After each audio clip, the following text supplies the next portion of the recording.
Hello, fellow homebrewers. JP here, and I want to introduce to you the brand new Brew-Built X1 Conical Series available at More Beer. More Beer sells the highest standard in homebrewing equipment, and the Brew-Built Conicals are just that. They're made from mirror-polished 304 stainless steel, and they come with loads of features that you and I have been looking for. They have a full 2-inch bottom dump valve, which will eliminate your clogging issues, while the sturdy base includes 4 reinforced legs, just like those big Pro tanks do. More Beer also carries the Brew-Built line of options and add-ons like casters, pressure kits, and even external glycol chillers. So you can find out more about the new Brew-Built X1 Conical Unitanks by going over to morebeer.com for detailed videos on the entire line of Brew-Built Conicals. You can trust Brew-Built with your next fermentation, and you can trust More Beer to find the right conical for you. Brew-Built at morebeer.com.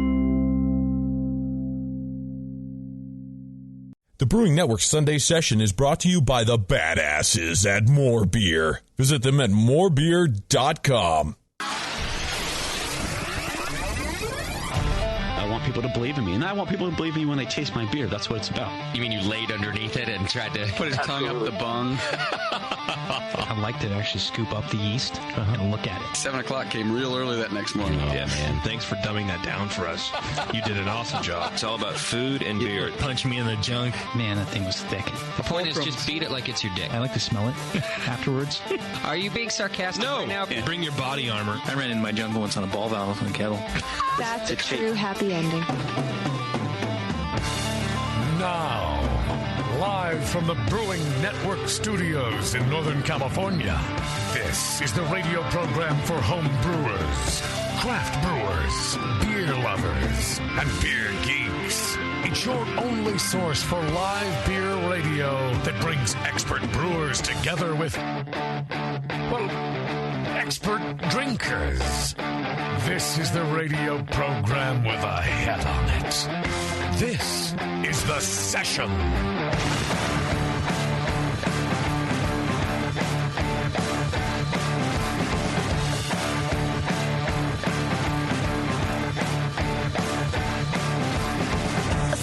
Well, everybody, it's that time of the month again where we have a radio show called The Session, and you're listening to it now.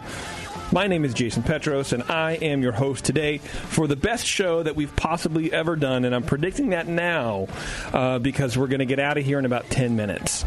So the show is 10 minutes long, and it's going to be our best show of all time. Thank you very much.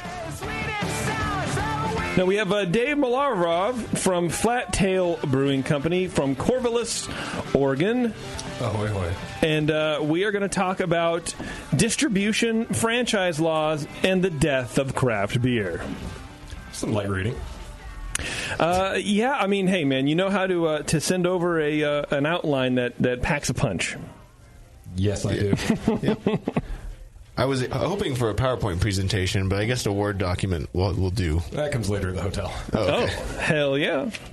This awesome show, of course, is brought to you today and every day, every time you've listened, by More Beer. But did you know that morebeerpro.com not only exists and is a thing, but it offers bulk malt hops yeast as well as pro fermenters and bright tanks, along with 4,000 other products to breweries at wholesale pricing. If you have a brewery, set up an account and save cash with morebeerpro.com.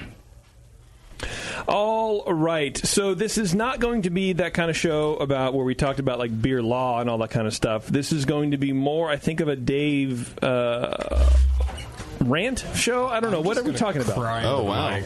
Non-stop for 3 hours. That's kind of my plan. How did the show come about, man? Just let's give everybody a little bit of a backstory to let them know that it's not going to be super boring. Yeah. So hopefully, fingers crossed. Fingers crossed. You guys can all just stop listening right now. It came about because a few months ago we had a distributor buyout in the state of Oregon. And we've had that happen several times before, but this one was different in that the distributorship that was purchased was a 97-year-old family-owned distributor. And wow. Was, purchased by one of the largest distribution companies on the West Coast and soon to be in the nation. So it really was kind of a major paradigm shift in the whole Oregon beer community and culture. And it's something that customers don't really know anything about. when the average beer consumer hears about a distributor, they think, oh, so some guy in a delivery van. Well, right, that's what it is. Yeah, exactly. And there's so much more to beer distribution. There's so much more to the relationship between the brewer and the distributor and the consumer and the retailer and everything. And I think that plays in a lot to, a bunch of conversations we're having in craft beer right now, particularly the brewery consolidation conversation. So I think it's something that'll kind of help inform the consumer and the customer, and hopefully you'll stay awake. Grab a coffee stout. 6 a.m. Flat Tail. Yeah, good. I agree, and I think the more informed we are, the better decisions we can then make, especially people who listen to this program and who are into not only home brewing but craft beer, independent beer, and who don't get fooled by marketing and stuff like that. Word. Right? All right. Warren, how are you doing, my friend? Oh, I'm doing so good. Really? No. Oh. I mean, I'm doing the same as normal. What's wrong, buddy? You okay? You want to talk about it? It's like the gathering of the sad sack. You want to talk about whatever's going on, dude? Well, no, I was just trying to sound real positive because Dave's being a downer over there. Oh. So. I'm just being... Oh, yeah. That's accurate. I'm just myself. Yeah. Oh. Apparently Dave's sick. Oh, really? He drove how many miles? Like 500 and something. 500 and something miles, and he's sick and has a fever, and then he wonders why he can't, ever make it in life. And he has to drive 500 more miles tomorrow to go back home? Yeah. That math does check out. Yeah. That seems like a responsible thing to do. I'm here to say that is accurate. That is accurate math. So I ride here this great distance while I'm sick, and you guys just shit talk me for it. That's what I get. I'm showing you my love.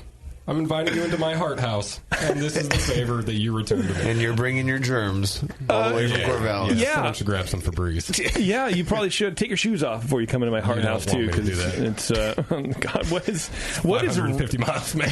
What is right with you? What is correct? What's functioning properly in your body? I don't know that I have cancer. I mean, that's a positive. I did Schrodinger's tumor amputated this last summer. Okay. Yeah, the doctor that told me I had ALS was wrong, so that's good. Yeah. Wait, what? You guys that fun story? No. That was a thing? Yeah. Last summer before this one, where the leg almost got chopped off. Your doctor told you have ALS. Yeah. He said I wouldn't live past 35. Were you excited because then you could brew all those ALS beers and watch the money start rolling in? The Ice Bucket Challenge finally made sense. Yeah. No, this one has my leg in it. Excited wouldn't be the first word that came to my mind, but but exciting. But but in my mind, I would imagine it's like being finding out you're like an 18 Comanche, and then you can now sign up for the Indian casinos, and you get the portion of that money, right? I don't think they give you free college for having ALS. Do you play the lottery? I do. You should stop. Hasn't added a whole lot yet. So, you had ALS and you cured it. No, by being an asshole. He was really, really, really wrong. Oh, okay. Yeah, like a bunch wrong. Really? Mm-hmm. So did you have something else? No. Right. Well, actually, I did, but they didn't find that either. Until it mutated and poured out of my butthole. Yeah. Turns out I'm cripplingly low on potassium, which I found out when I was in the hospital this summer for the leg thing. You know who is the number one exporter of potassium? Kazakhstan. I did not know that. That's exciting, though. I'm excited by that. And that starts with K, also? Borat. Wow, smart joke. Yeah. Look at you. So what do you have to eat, shove a bunch of bananas up your butt every day, or what? Yes, exactly that. Okay. Is that because of the ALS, or just something you to do? It's just for fun. It just happens to help out, too. I was doing it anyway. Now I got to do it twice a day instead of once a day. An excuse to ask Emma to help me.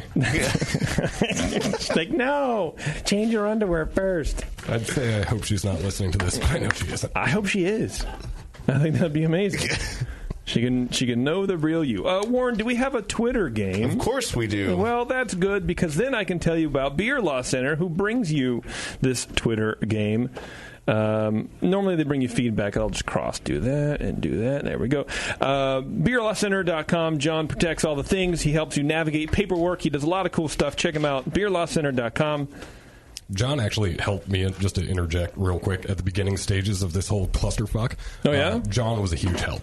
And so, if he's listening, thanks so much, John. Even though he doesn't practice in Oregon, he was still able to just kind of give some friendly advice, non-legal, non-binding friendly advice. So if you do live in a state where he's actually allowed to practice, I mean, God, this guy is just a huge help. Yeah, well, and that's what I tell people every now and then too on this during this read is that it doesn't have to be. It could just be generalities. He can still talk to you in generalities, yeah, absolutely, and guide you on a course. So check that out. Okay, Twitter game. Let's do that. Yes. Warren? So since Dave obviously is down on his luck a lot. And combine that with me going to a Chinese restaurant over the weekend, it made me wonder, what is Dave's next fortune cookie going to be? Wow, that's wholesome. That's very wholesome. Yeah. I appreciate that. Yeah. I mean, you're going to be a dad. You're going to be a good dad one day. Yeah. I mean, because I know we could just let Dave know now so he doesn't have to eat all those carbs. Right. And peanuts. He looks like a man who's very concerned about carbs. Cars, that's what it is. Cars. Wow, yeah, I wasn't gonna talk about his gut, but since you bring it up, I'm gonna go find another beer podcast. Yeah, there's a lot of them out there. I know. They're probably itching to get a guest. Than this one. Okay, so what is Dave's fortune cookie going to be? Yeah. Okay. Figure it might cheer him up a little bit. It might. With a good fortune. Yeah, hide all the sharp objects, though, please. Right. Just because, you have ALS. That's the next one. You're like, shit. Here we go. You'll survive the next disease you don't have. Let's do some feedback. Feedback today is brought to you by craftbeer.com. Dedicated to telling the stories behind America's small and independent breweries. Meet the men and women behind America's beer renaissance. Visit craftbeer.com. Okay, this is from someone called AG, and he says, Dearest Brewcasters, since Brewing with Style is on hiatus, I have an idea for a new show. You should pair Nicole and Kim on a show, and Scott could be the producer. You'll have to come up with a format, but the name of the show could be Brewing with Anthrax. Love you guys. AG Stockstill. I don't get it. I don't get it. Is it a thing, Bev? I think he was just suggesting you come up with the most annoying show possible. Oh. And then and make a reference to Poison in the name? I thought it was the band, personally. Well, right. But what do they have to do with the band? That's what I don't get. I don't know what they have to do with Poison. I have no idea. AG Stockstill. Sounds like like a knockoff of a J.G. Wentworth. If I need cash, not now, but in 10 minutes, I'll call A.G. Stockstill. Or a bail bond? This is from Heasley. He says, Guten Tag. Listening to the California employment law episode, the discussion about civilian breathalyzers is good advice, but perhaps should come with some warnings. Number one, they are generally not permissible evidence in court. So I guess if you get a DUI but you have your keychain breathalyzer, you can't go, well, Your Honor, I blew a 0.09 or 0.07 or whatever the other way you want to go. Because they're not official. Right. They require, all caps, regular calibration to remain accurate and read the instructions for proper use and what affects accurate measurement. Like if you just take a drink. I think you have to wait 20 minutes or something like that? We used to have a company breathalyzer. We got rid of it when we started doing breathalyzer races more often than we actually used it for its intended purpose. But yeah, if you could have one beer and be completely fine, but if you had that beer within 5 minutes and use the breathalyzer, you could blow like a 0.2. Right. So drink a glass of water before you leave the restaurant. And everyone started getting herpes. If you care to make such disclaimers, it was said to buy a quality model. Why are all these emails not making sense? If you care to make such disclaimers, period. It was said to buy a quality model, period. Are these... I think this is spam of the week. I was going to ask, is this coming from the spam folder? Maybe. And that was it. It sounds like a voice text from me. It really does. I don't know. We do have a good show. In addition to Dave reading his going through his outline, talking about distribution and how craft beer is, in fact, dying, if not dead already. We are going to revive the Brewers Reading Their Own Reviews game. Oh, boy. Where we really just, it's not really a game. We just sit and laugh. Right. At the reviews, which I will be honest, there were some good ones. It was actually challenging to find beers where people just totally racked them on you and totally just shit everywhere. You didn't look that hard. I don't know. I tried, but it was also hard to find current reviews.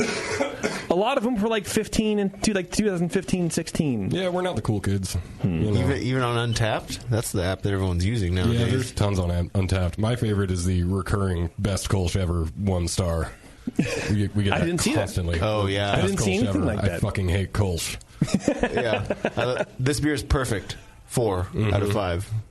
That's not a perfect rating. Right. The beer is perfect. Well, and again, that's part of the game is because ratings are stupid. I did see one, and it was very visual, but now I'll explain it, and it's even stupider. It was a photo of a beer. I forget which of your beers it was, but it had I don't know, an inch foam on or whatever. The only comment was that it tasted flat. Yep.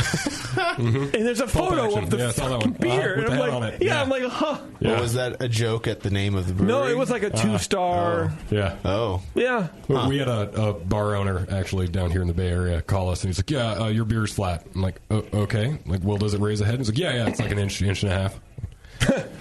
Like, I don't understand. Oh, shit. I'm just kidding. He can't hear. No. I thought you actually was. Oh, no. Forget about that one. No, I don't know many bar owners. That's probably for the best. I got a review that was, I forget what beer it was even for, but the picture was of fried chicken, and the comment was fried chicken! ! And it was like a 2.5 stars or 3 stars on Untappd. Beer ratings are stupid, folks. That's the point of this stupid segment. But I also just want to make Dave's butthole pucker a little bit, because I think it's funny. Oh yeah. Don't you agree? I'm already puckered. He's walking in the room. He's a perma pucker. Prepped for it. Perfect. I can't wait for that. Defense mechanism. Well, we'll do that after your great segment. I appreciate you putting that together. Okay, let's take a quick break, I suppose, and we'll be back with Dave from Flat Tail Brewing Company talking about distribution, franchise laws, and the death of craft beer. It's The Session. We'll be right back.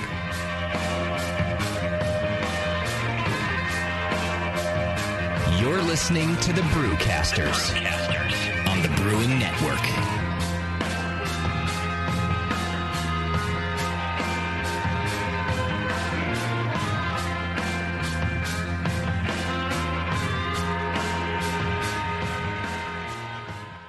Are you a member of the White Labs Customer Club? If not, you should be. It's the easiest way to earn free stuff for turning in your old homebrew labels from either Vials or Pure Pitch. All you have to do is save your labels and redeem them for things like free yeast, an exclusive White Labs t-shirt or sweatshirt, and even the opportunity to brew with the yeast man himself, Chris White.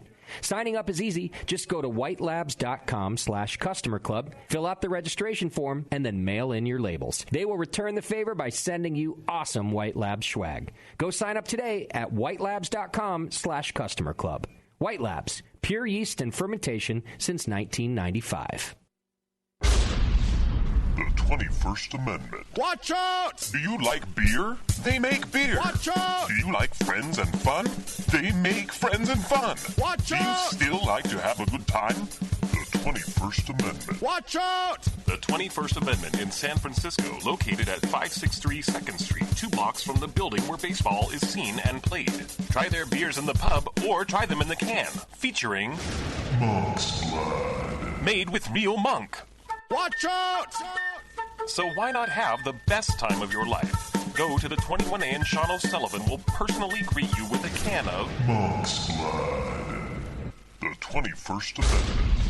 Watch out! This advertisement is not in any way affiliated nor associated with the 21st Amendment Bar and Pub, nor its subsidiaries or affiliates. This telecast is not copywritten by the 21st Amendment for the private use of the Brewing Network. Any use of this telecast without Jamil Zainashev's consent is prohibited. Suck it, JP. Brewing great beer is a process of continuous learning, and the best books on every aspect of brewing can be found at Brewers Publications, with more than 50 awesome titles like Modern Homebrew Recipes by Gordon Strong, Designing Great Beers, the Ultimate Guide to Brewing Classic Beer Styles by Ray Daniels, American Sour Beers, Innovative Techniques for Mixed Fermentations by Michael Tonsmeyer, For the Love of Hops, The Practical Guide to Aroma, Bitterness, and the Culture of Hops by Stan Hieronymus, and Radical Brewing, Recipes, Tales, and World-Altering Meditations in a Glass by Randy Mosher, plus many, many more. These are the books and the authors with the knowledge to push your brewing farther than you thought possible. And you'll find them all at fine homebrew and book retailers everywhere. And visit the website at brewerspublications.com. Brewers Publications, all the best on beer and brewing. Marin Brewing Company in Northern California has been making award-winning beers for more than 25 freaking years. Today, I want to tell you about their new 12-ounce cans of Mount Tam Pale Ale. The good stuff, Mount Tam is bright gold, 5.5% ABV to keep you feeling good, and has been winning awards since 1989. If you're visiting the Bay Area, get your butt out to Marin Brewing Company. They pour tasty beers and serve great food every day until midnight. Come in for a tour, stay for the food, and pick up a 6-pack of cans of Mount Tam Pale Ale to enjoy at home, camping, biking, or whatever the hell you do. Owner Brendan Moylan has this to say about Marin Brewing beers. It's freaking awesome. Marin Brewing has won more than 100 gold medals in international competitions. Check out marinbrewing.com for all their award-winning beers, food, and merch. Marin Brewing Company in Larkspur, California. Award-winning taste, refreshing finish. It's freaking awesome.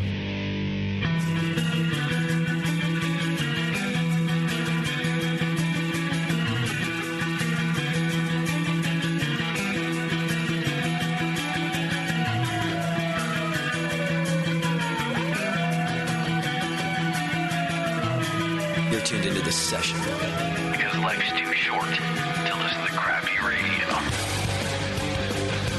What's up, everybody? Thanks for hanging out with us through the break. Before we get to Dave, we do want to tell you guys about the Suds Duds Society, which is a brewery t-shirt membership where members receive a t-shirt, a promo item, and a homebrew recipe from a different brewery each month, which to me is the cool part about this entire thing. A homebrew recipe from a different brewery. That's rad. Small independent breweries throughout the U.S. will be chosen for excellence in the craft, so probably not getting one from Flat Tail. A portion of each membership will go to the highlighted brewery and to sponsor a local homebrew club in their area. Join the society by going to sudsdudssociety.com and use promo code BNARMY at checkout to receive your discount. Support small beer, one tea at a time. I think every library is just going to have some knock against Flat Tail right now. I do like Flat Tail shirts, though, because I haven't seen a black one. He always has colors, which is nice. That's for a brewery. True. I like them because I can use them to clean my concrete garage after brewing. Oh, yeah, they do hold Simple Green and other cleaning chemicals they very really, well. Very, very well, yeah. I find the neon bright colors really reflect my mood and inner sunshine. You're karmically banking, I don't know, whatever. Dave, how's it going, dude? Before we get into this whole thing, this whole melodrama, what's the latest at Flat Tail? How's it going up there? You know, it's going pretty good, actually. After this whole thing kind of played out, we're back to self-distribution, our biggest territory, and frankly, it couldn't be going better. The support from the community, from all the bars we've been working with forever, has been fucking incredible. I mean, really? Yeah, our draft numbers are through the roof. Because you went to you're self-distributing again. Yeah, okay. And I mean, it's the same sales guy that everyone's known. He's been there with the distributor, so it's a familiar face. But you know, now I'm able, instead of paying 30% to a distributor and then paying him jack shit, right, now I can actually pay him a good wage. Nice. And you know, he's driven to sell more. He's happier, and everyone else sees that. And you know, we're one of the few breweries left in Oregon that has been around for a while and is self-distributing. So, you know, it's just, I think it's refreshing to the bar owner, too. Well, that's cool. I definitely like more money being poured into employees that help you achieve success. Yeah, and I think might that's cool. be able to pay myself sometime soon over the rainbow. Maybe. I'm pretty excited about just the potential. Yeah. We'll see, man. That would be very cool if you did that for yourself. I would give you a good thumbs up. Maybe one day we'll ship you that invoice we have written up for you too. Good. Yeah. Good checks in the mail. Okay, good. Yeah. I can't wait. I did see on your Instagram account, which is terrible, by the way, that you're doing something called a same-day IPA. We are indeed. And it made me want to throw up after I wiped it. Thank God Droid phones are waterproof, because I puked all over it. And I could wipe it off and then continue scrolling and looking at maybe you'll finally lose a few pounds. Thank you. I'll try. No, but what's the same day IPA? What are you doing? How do people still care that much about IPA that you have to have a gimmick over it? Or It's not a gimmick, JP. It's not? Speaking of gimmicks, I want to circle back to this conversation. So, you don't circle back to your face, Bev. I don't need your sass. Wow. So, Did he just call you fat? I love you guys. Probably. Just because it's the shape? Come on, man. Don't be shapesist. What are we talking about? IPA. Same IPA. Yeah. So Let's go. I figured out, a few months ago, we got second place in a blind IPA competition throughout the state. Yeah. And it had all the big guys, Block 15, Sticky Hands, and Pallet Jack, and Boneyard RPM. And we got second by 12 out of 1,000 votes. And that second place victory has done more for our business than every GABF and World Beer Cup medal I have ever won combined times about 20. Just some bar? Is it like a well-known bar? Yeah. It's a bar that's been around forever. Hawthorne Hop House. They always have a great tap list, and they do IPA month in January, so don't come to Oregon in January. Okay, good. And the way they do it is they have 12 IPAs, and you get a sampler full of 12 IPAs. It sounds terrible. Yeah, Why would you do that? Well, and then you get to pour them down the drain. It's like hipster S&M, I think. Okay. So you know which breweries and beers are on the plate, but you don't know which ones are which. Sure, I get that. Okay. So you try to identify them, and then you vote for your favorite. Mm-hmm. And the hilarious thing to us was that out of just under 1,000 votes, go ahead, guess how many people picked out the Flat Tail beer as a Flat Tail beer. Oh, I would guess no. I would guess none. I would guess nobody. 9 people. 9 out of 12,000. Statistically, that's pretty much none. Just under 1,000. Yeah, that's a rounding error. Math is hard. Yeah. All right. Yeah. So what was it? The p-value? 1%. Okay. And we actually got 75% of the votes for a few breweries.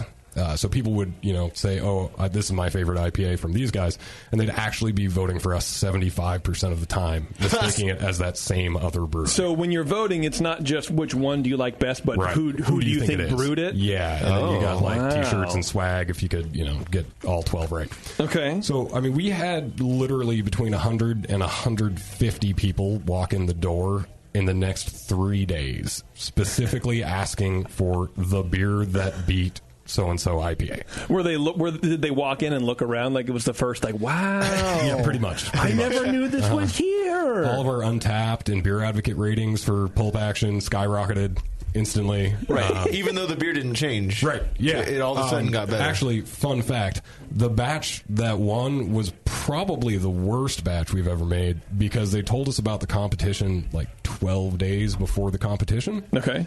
So it was kegged warm, shake carbed, and then driven up to the carbonation or to the tap room in my wife's Toyota Corolla the day the competition started. That's fresh. Yeah, it was fresh. Not quite warm. The fresh that we usually like to go for. But can you imagine if you were would you ever keg an IPA warm for a competition? I don't know about that. That seems a little too fresh. I know. You'd sleep at the brewery. We were laughing about how we had zero fucking chance at coming anywhere near the top in that competition. Who won? Breakside with their Wanderlust. Oh, I should go check that out. That sounds like a really good beer. It is a great beer. That's my favorite IPA that they make, the Wanderlust. That's the beer that beat Flat Tail. So that's pretty good. From my favorite brewery.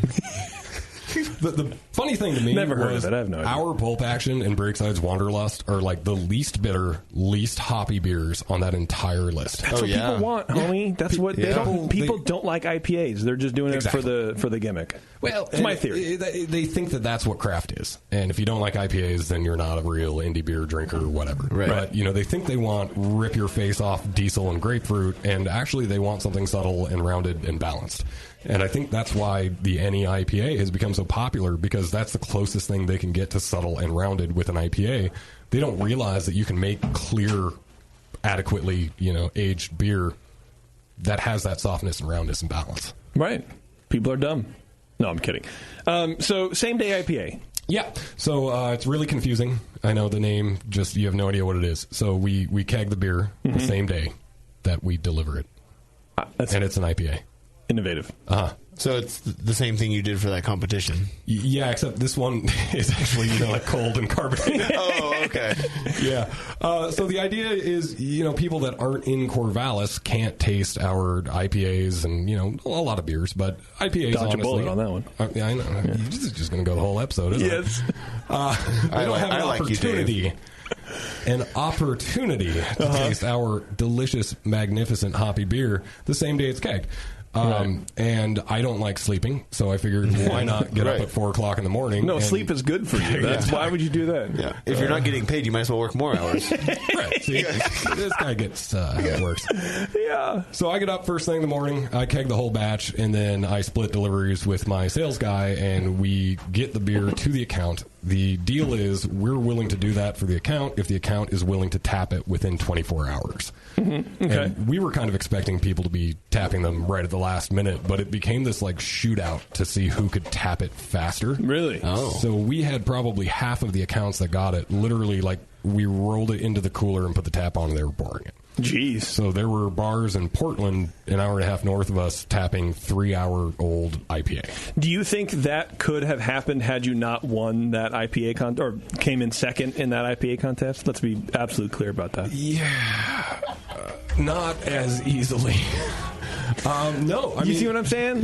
Now you can make demands. Yeah, people know us as the sour beer guys and, the Kolsch guys and the put crazy fucking shit in the beer guys. Okay. And that's all great, and we have a lot of diehard fans because of that, but it doesn't sell barrels. Right. IPA sells barrels.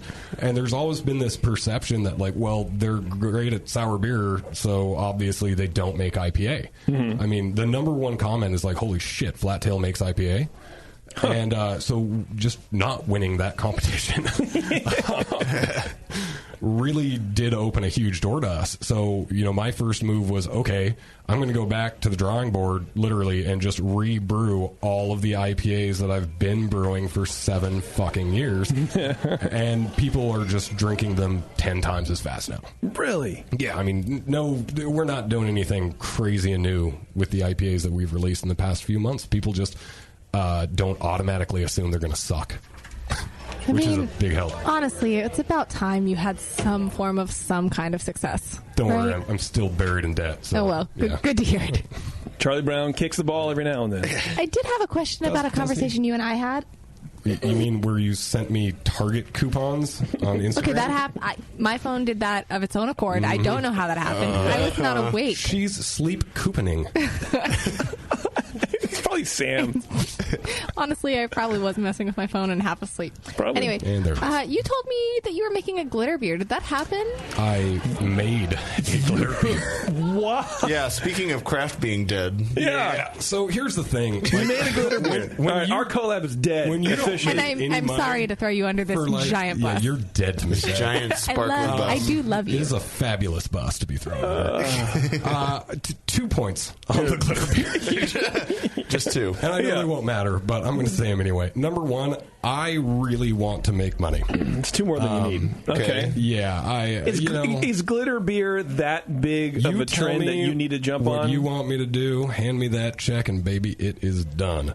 Other than sell out to AB. They can suck it. Someone paid you to make a glitter beer? Is that what you're saying? Yeah, it was for the queer prom in town. I don't Okay. I don't know. I don't want to laugh and offend anybody, but I don't know if you're kidding or not. He does not know how to respond in broken. Kidding. No, there's an awesome little bar right next door to us. We do a couple custom beers for them, and they do a queer night once a month. Okay. And they did a queer prom, which I assume is prom dresses and things that you go to prom in. Right. So we made a beer called My Little Brony. Okay, so there was a point behind it. Yes. It wasn't just, hey, you know what's popular? No. There wasn't a glitter beer competition at a bar in Seattle. No, that you had. I'll win the shit out of that one too. You were commissioned, essentially. Indeed I was. Okay. And the only other thing I'll say is I'm less offended by glitter beer than I am by starch in IPA. Yeah, they're the same thing, though. Yeah, but they're not, because the starch is supposed to have a point in the brewing process. You know, it's argued that, like, this is an ingredient that does something good. Glitter is fucking glitter. You cannot argue that glitter improves the beer. It's just for fun. And if but we it does can't have improve fun, poster boards and strippers' boobs, and so it's debatable. It's the herpes of the arts and crafts world. Well, true. And the edible glitter does also get everywhere. Just unlike unedible glitter. Which, yeah. Also, I don't know if you're familiar with that word, but it was in the sentence. Dick. Well, okay, at least there was a point, and it sounds like it was for a good thing, so our collaboration's back on. All right, good. Well, I'm canceling it. Is there gonna be glitter in your collaboration beer? There is now. Yeah. Maybe we can do that. No. I think we'd have to individually glitter each bottle. A glitter sour beer. How's that ever been done? See, now I'm interested in doing one. That could be your new show. It could be. Okay, let's get to this. Distribution, franchise laws, and death of craft beer. Which, by the way, that's a great title. This outline that you sent. Did you pick this font on purpose? Wait, where is it? That is a flat tail font, kind of. I'm pretty sure I legally paid for that. Is it really? Because it looks like here. Look at that, Warren. It's like there's it's like an outline of letters, and then it's like sketched in, like it's hand sketched. Right. Yeah. Like it looks more at home on a fucking menu selling artisan hamburgers. Artisan. Yeah. Yeah. I would buy bread if it was written in this font. Good. Yeah. I have some bread for you. Looks like a set list from a Mumford and Son cover band. It's glitter wheat, so I hope that's okay. Okay, sorry. I just wanted to give you shit about the font choice. That was really substantive. I think the listeners got a lot out of that. Hey, that's what they do. That's why he described the font. That's right. Because it's the radio. Yeah. Warren can't even see it, so it's really a two-person argument here. That's true. But I looked at it in its general direction just so Jason felt better. Thank you. Yeah. Look, it looks like the font that should be on a Pinterest page for 12 DIY man cave hacks, okay? None of that made any sense to me. Bev got it, though. And she's laughing. So thank you very much. These millennials. Here we go, Dave. Let's go. A brief history of distribution in the U.S. Let's go. Yeah, so, a little bit of background info. I'm going to come back in 15 minutes. What is a distributor? Why do distributors exist? I've no joke. I wonder this all the time. It seems like just they're a way to steal money from both sides. Sure, and that's kind of true a lot of the time. But there was actually a non-biased answer. You're right. Absolutely. We're going to be talking about this for the most part as it pertains to smaller craft breweries. If you're doing 50,000 barrels a year and you don't have a distributor, that's pretty goddamn impressive, and I don't believe that actually exists anywhere. So at no point am I trying to say that there is no purpose to have a beer distributor. That said, there are things that I think consumers should know about those distributors. So to start out, way back in the good old days, pre-Prohibition, there were things called brewery tide houses. I think you guys have talked about this on the show before. Yeah, years ago. But, there were Bud bars that only served Bud. There were Schlitz bars that only served Schlitz. And that was how the majority of beer was sold back in the 1800s, early 1900s. You had Budweiser-owned Bud bars, and that was all they could serve. Now, you also had independently owned bars, but those bars either were bud houses still, or Schlitz House, etc., or they basically were pushed out of existence because there were unfair practices going on. You'd have Budweiser, for example, come up and say, listen, we're going to furnish all of your chairs. We're going to furnish your draft system. We're going to furnish everything. But in exchange, you can only serve our product. So there was this really unfair connection between big brewers and bar owners. So if some guy wanted to come up and start a bar and not serve Schlitz or Bud or Coors, it was really difficult to do because that meant he had to finance everything on his own while the other local bars didn't. They could have free beer days like Budweiser is still doing in China right now with craft beer, where they literally just gave beer away in order to try and put local guys out of business. Wow. All kinds of really, really nasty practices. So enter the 3-tier system. This was something that was enacted to try to get away from that. And basically, it was also done to increase tax revenue post-prohibition. And they introduced a middleman. So the thought was, if we have a middleman who is required to sell the beer for the brewer, and we require that middleman to be unbiased, then the competition is going to be evened out instantly. Okay. So the brewery sells the beer to the distributor warehouses it. They ship it. They have sales staff. They keep shelves stocked. They keep bars stocked. To keep the brewery out of the process in general. Yeah, so the idea was to keep the brewery making beer. Right. And they also figured that would drive prices up, which would lead to temperance. You know, people would drink less because beer would be more expensive because now we had someone else to pay. So there was originally a reason that these laws and these distributors were, introduced. The problem is the beer scene has changed a lot. Okay. And, we don't have tied houses anymore. We haven't in ages. We have thousands and thousands of individually owned brew pubs, nano breweries, regional breweries. I mean, there are so many different formats for being an independent brewery these days. It just doesn't in any way resemble what it used to be. So that kind of brings us to, why would you have a distributor then? Right. So there are a lot of reasons, and some of them are good, some of them are bad. People think, okay, I can't sell enough beer. So if I have a distributor, that means I have 30 sales guys instantly because they, yeah. Well, yes, that's what I think as well, because just from the small amount of beer buying I did when I used to work at More Beer or whatever, there was a salesperson that would come in every week. And here's the book, and you want to, and that was great in theory, but I never really there was never really, I think the wider the portfolio, the less time that person's going to sit here and go, read them all. Here's a pamphlet. Exactly. I don't want to read them to you. You tell me what you want. And when you have 50 distributors, and each one of them has 5 brands in their book, that's not so bad. Because now when you get that book, you say, okay, well, I know this distributor works with Flat Tail, Block 15, Sky High, Mazama, and Two Towns. Mm-hmm. And so, he's going to be motivated to sell those 5 brands because they're the only 5 brands he has. But when you have 5 distributors and each one has 500 brands in their book, you can imagine people are going to start getting lost. Is that what it is? Are you exaggerating? 500 I'm exaggerating brands? with 500. Yeah. I'm not exaggerating with 100 plus. Really? Yeah. Absolutely. And that's an organ.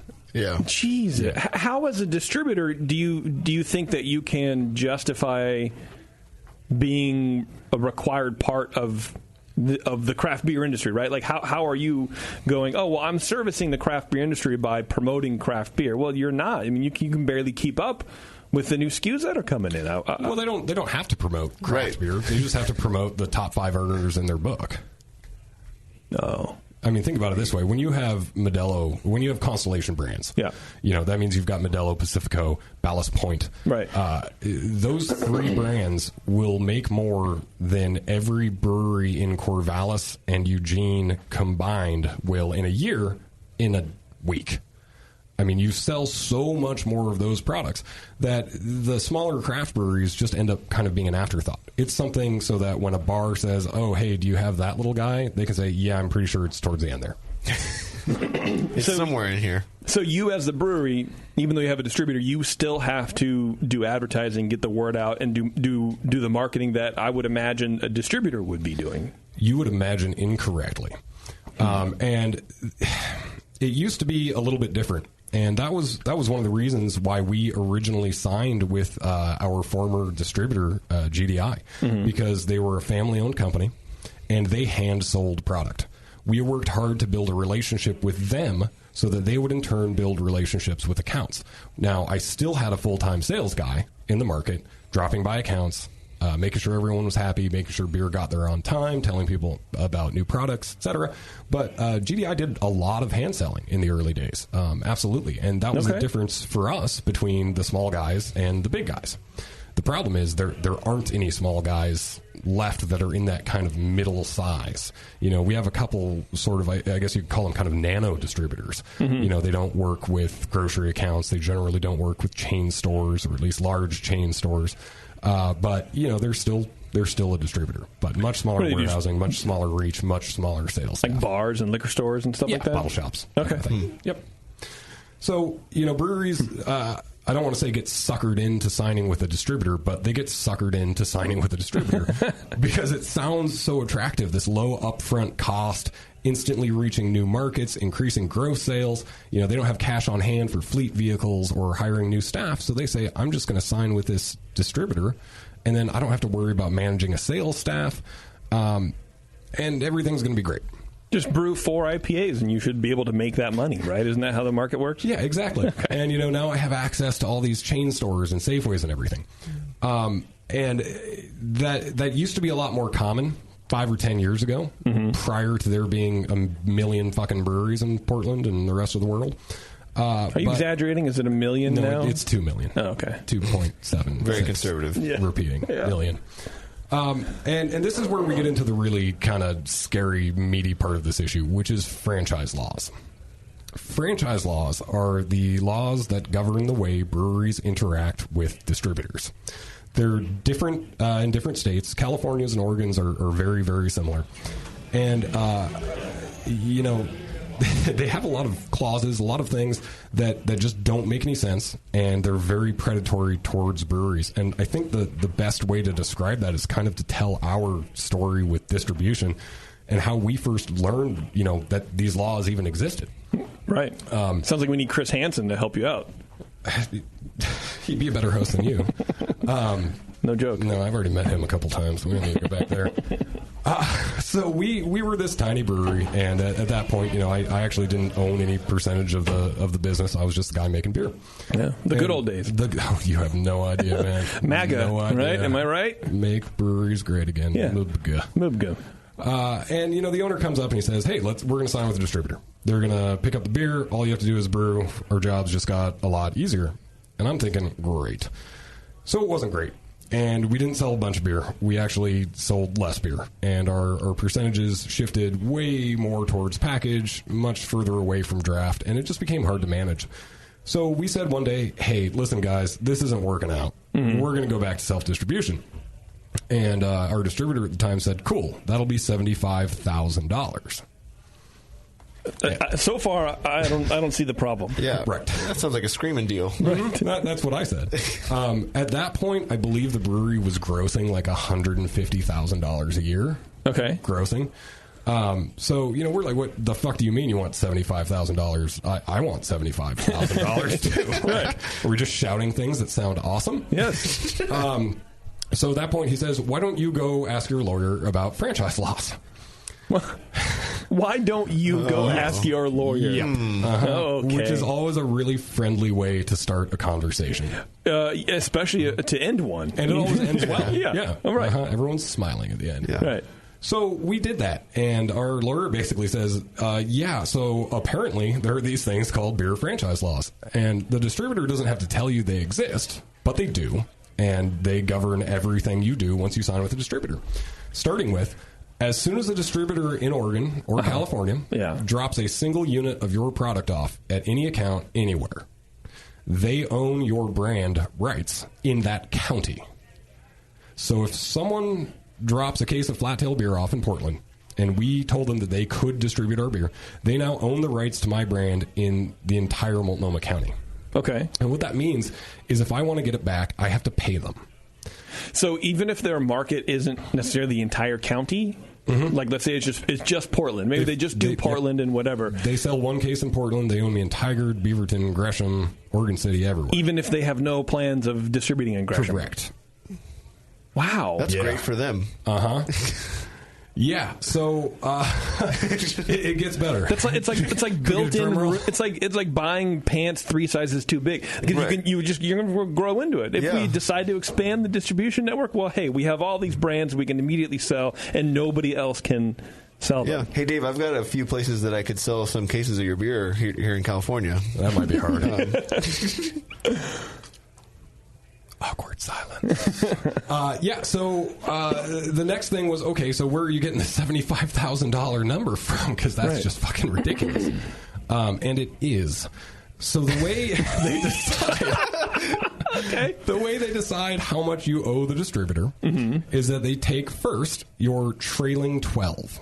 What that is it's how much money they've made selling your product for the past trailing 12 months. Okay. It gets better. Then they pick a number, and that number used to be anything between 1 and 6. It is now anything between 1 and 12. Oh. That number is called your multiplier. Sure. And it's based on your perceived brand velocity. Oh, how well you're doing in the market. No, how well they think you're going to be doing. How well you're doing in the market and how well they think your potential to do better how much, in the market. Yeah, exactly. Right. So how much steam you got behind your ass. So if our trailing 12 is 10,000, they can say, well, you guys are really hot shit right now. We want $120,000 for your brand. And obviously, it doesn't take much for that number to snowball. Sure. You get a little bit bigger, and I mean, a brewery selling 1,500 barrels a year, that number could be 150 to 200,000. Right. So a brewery that's grossing less than $500,000 could be asked for over $1 million for the right to sell their own product in that territory. And the only way to get out of that, other than paying the money, is a severe breach of contract that almost never happens. What do you mean? So, for example, you find out the distributor has been storing your beer outside on their front porch in the hot sun. That's not the breach of contract.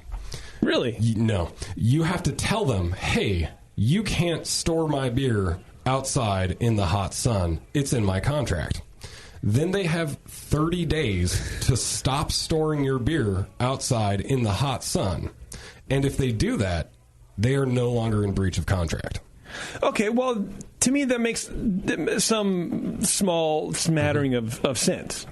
Because they don't want contracts to just explode, and it's like, okay, so hey, we're not you're in breach of contract, but you can at least fix it. I feel like everybody should be given an opportunity to fix their mistakes. Yes, right? they also have unlimited opportunities. However, if they do that again in 6 months, then they get there's no 30 penalty. days. There's no you can't go to some board I don't know, and go like, hey, they've done this 4 times, and I've had to tell them 4 times, and they keep doing it, and I want out of my contract. You might eventually get out with that, but the odds are pretty low.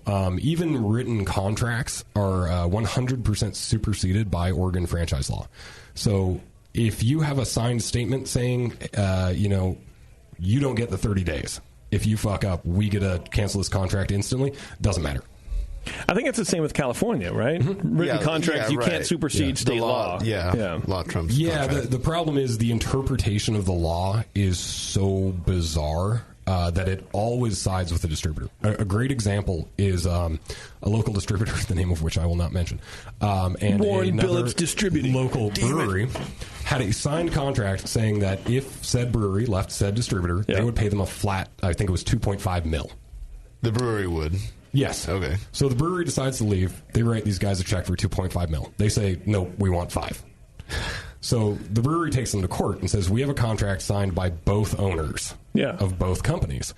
We gave them the 2.5. This is done, right? And they said, well, we're interpreting Oregon franchise laws to say that was not a fair market agreement and that you have to provide them whatever payment they demand. And they ended up losing the deal, or losing the court case, paying $5 million plus damages plus lawyer fees. Plus damages. What are the damages on top of lawyer fees? Those numbers were not divulged. No, but I mean, what would the source of the damages be? I imagine that would be time spent in court. Wow. Yeah. So that makes no sense. How is a court going to decide an agreement between two people is not fair when they both agreed upon it? They shouldn't. Sure, and it just throws contract negotiations into this. Why do we even have a contract? Right. You should just bring the state law book thing, whatever, all the paperwork about the state, and say, here you go. This is our contract. That's what most people do. And then, they'll try to throw in other clauses. For example, there were a couple of breweries in GDI's portfolio that had agreements that said, if you get bought out, we get released. And the clause that pertains to that in Oregon franchise laws basically says that a brewery can't withhold consent to transfer of rights between one distributor to another without good reason. So their good reason was, we're going from a tiny family-owned distributor to a giant behemoth that will never be able to possibly support us. Wasn't a good reason. So they can withhold your right to break contract because of the transfer. Yeah. If they provide a good reason. No, they don't. They don't have to provide any reason. Okay. So basically, brewery says, we don't want to be in the new distributor's book that just bought the old distributor. Right. And they say, too bad. You're now distributed by these new guys. Did they give an example of what a good reason would be? Or did they just say, no, those aren't good reasons? Who defines the good reason? The distributor. Oh, okay. Yeah. Well, or the It's judge, convenient. It or makes the it judge easy. that's hearing and the case. To my knowledge, I don't believe a brewery has ever won a case like that. They've all had shitty reasons. I'm trying to wrap my head around this because I find it very hard to believe that there are laws like this, which I know makes me stupid, but and ignorant and innocent or whatever. But I don't understand how if your company gets bought out, that you automatically have control over everybody. Yeah, well, it's like you go to the car lot and you buy a Prius, and then 3 weeks later the dealer comes by and swaps it out for a Humvee. Yeah. He's like, no, it's bigger. So you like it. It's bigger. Yeah, no, this is your car now. Yeah. Well, the point is because the distributors got those laws written because that protects the value of what they're selling.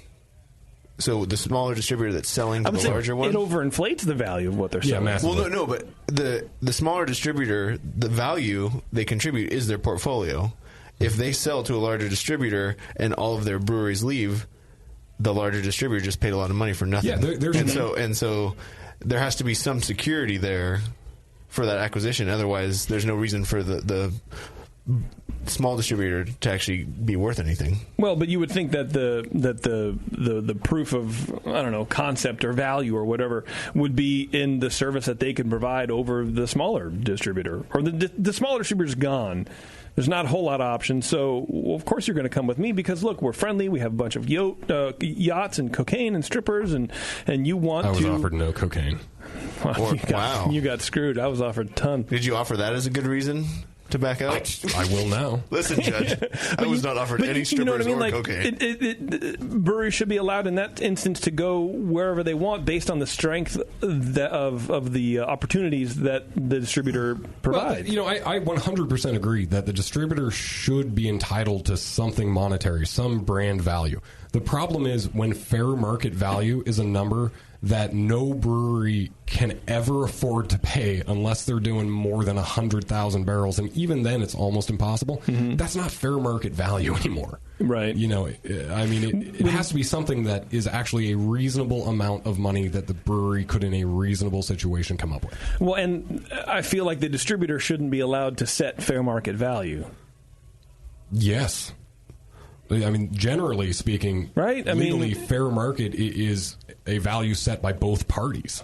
Mm-hmm. Right. Well, and I would think that you guys would know more about what your market value is than the distributor who's just sitting on the kegs warm on their porch. Sure. And other factors too, like if the distributor has tripled the sales of the brewery in the last year, mm-hmm. they're entitled to more money. The problem is, I'll use ourselves as an example again. The first situation I was talking about, we had lost volume. We'd actually sold less beer, and they still argued a 3 multiplier. for dropping sales. And so how can you, well, and this is the stupid question, but in my mind it would be, well, you can go to them and go, well, look, 6 months down the road, we've lost sales. We're going to pull our brand back because our needs are not being met. You are not fulfilling your contractual obligation. So you can do that. And that is considered good cause for termination. If you say, listen, you're not selling any beer, we need to move. Yeah. And they have 30 days to remedy the situation. In this case, a remedy to the situation is not increasing your sales. It is making a good faith attempt to increase your sales. Yeah. Okay. Don't worry, we had a sales rep mention your brewery to an account. That literally works. Yeah. That is a legally valid attempt to increase beer sales. Well, where's the proof? Do they need to show proof that they actually did it? Yeah, they can say, hey, these are the 10 new accounts we dropped your book off at. Yeah. Yeah. Bingo. That's it. Yeah. So no, they don't need to show proof. They can just say they did it. It doesn't have to be valuable. Video recorded.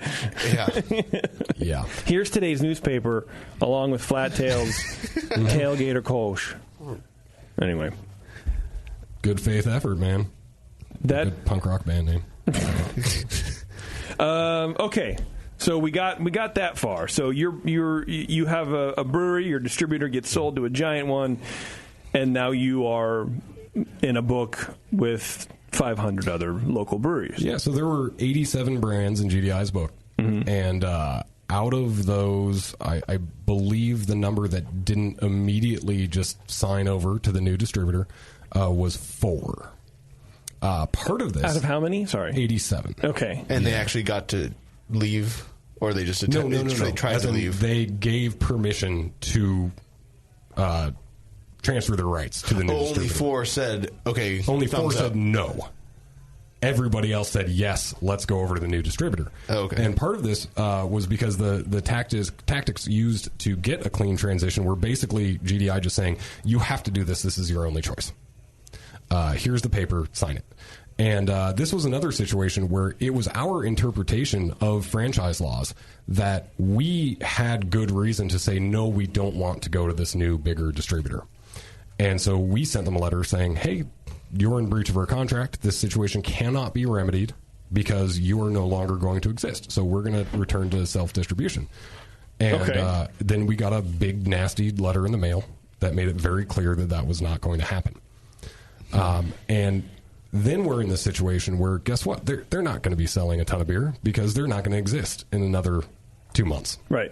In addition to just bars not being open to buying beer from a distributor that's about to not exist, their sales staff had no incentive to continue selling beer. No. This was a staff that, again, thought that the owners were like family. It was a 97-year-old business. The owners used to always say things like, Grandma taught us that number one step to building a great business is take care of your people. Well, and put foil around the crust. Right, so it doesn't burn. Exactly. Too bad Grandma's not still here. Well, thank God she isn't, because she'd be pretty fucking pissed right now. She'd be pissed in her Tesla. So the whole pissing in her Tesla. She'd be pretty old. But she also might not know she's pissing in her Tesla. Is that like Schrodinger's wet Tesla? It might just be incontinence, or whatever that is. I think that's it. Okay. Yeah, so, that kind of brings us to the incident that brought this whole show about, which was this transfer from one distributor to another. And that's where we started, by saying, no, that's not going to work. Yeah. And, at first we were heartbroken because this was a brand that we had built relationships with. My sales guy, Dave, has crashed at these people's houses while he's up in Portland. We've had beers together. I've had conversations with Jim Fick, the previous owner of GDI. I considered him a friendly acquaintance, if not a buddy. Whoa. And but not a friend. No, See, Kim Shimke needs to be here because there's a difference between buddy and friend. Day cards. Right. Yeah. And how much notice did they give you? Again? 60 days. 60-day notice. Mm-hmm. And they sent us a letter. We had been working with GDI for 6 years, and we got a letter. Yeah. Huh. So once we got the letter back saying basically, if you continue to self-distribute, you're going to have to give us a fuck ton of money. I thought, okay, I'm going to call Jim. Well, Jim's not picking up the phone. Yeah, I know. Shocker. Of course. Yeah. And I'm thinking, this is crazy. They're not going to care about us. We're too small. We've been in a relationship with them for too long. They don't treat people badly. So you guys bought plants together. Exactly. Yeah. Right. We went to IKEA together. Right. And I was just blown away. Wouldn't answer emails, wouldn't answer phone calls. The only response we got would be from his lawyer saying, "Stop calling Jim."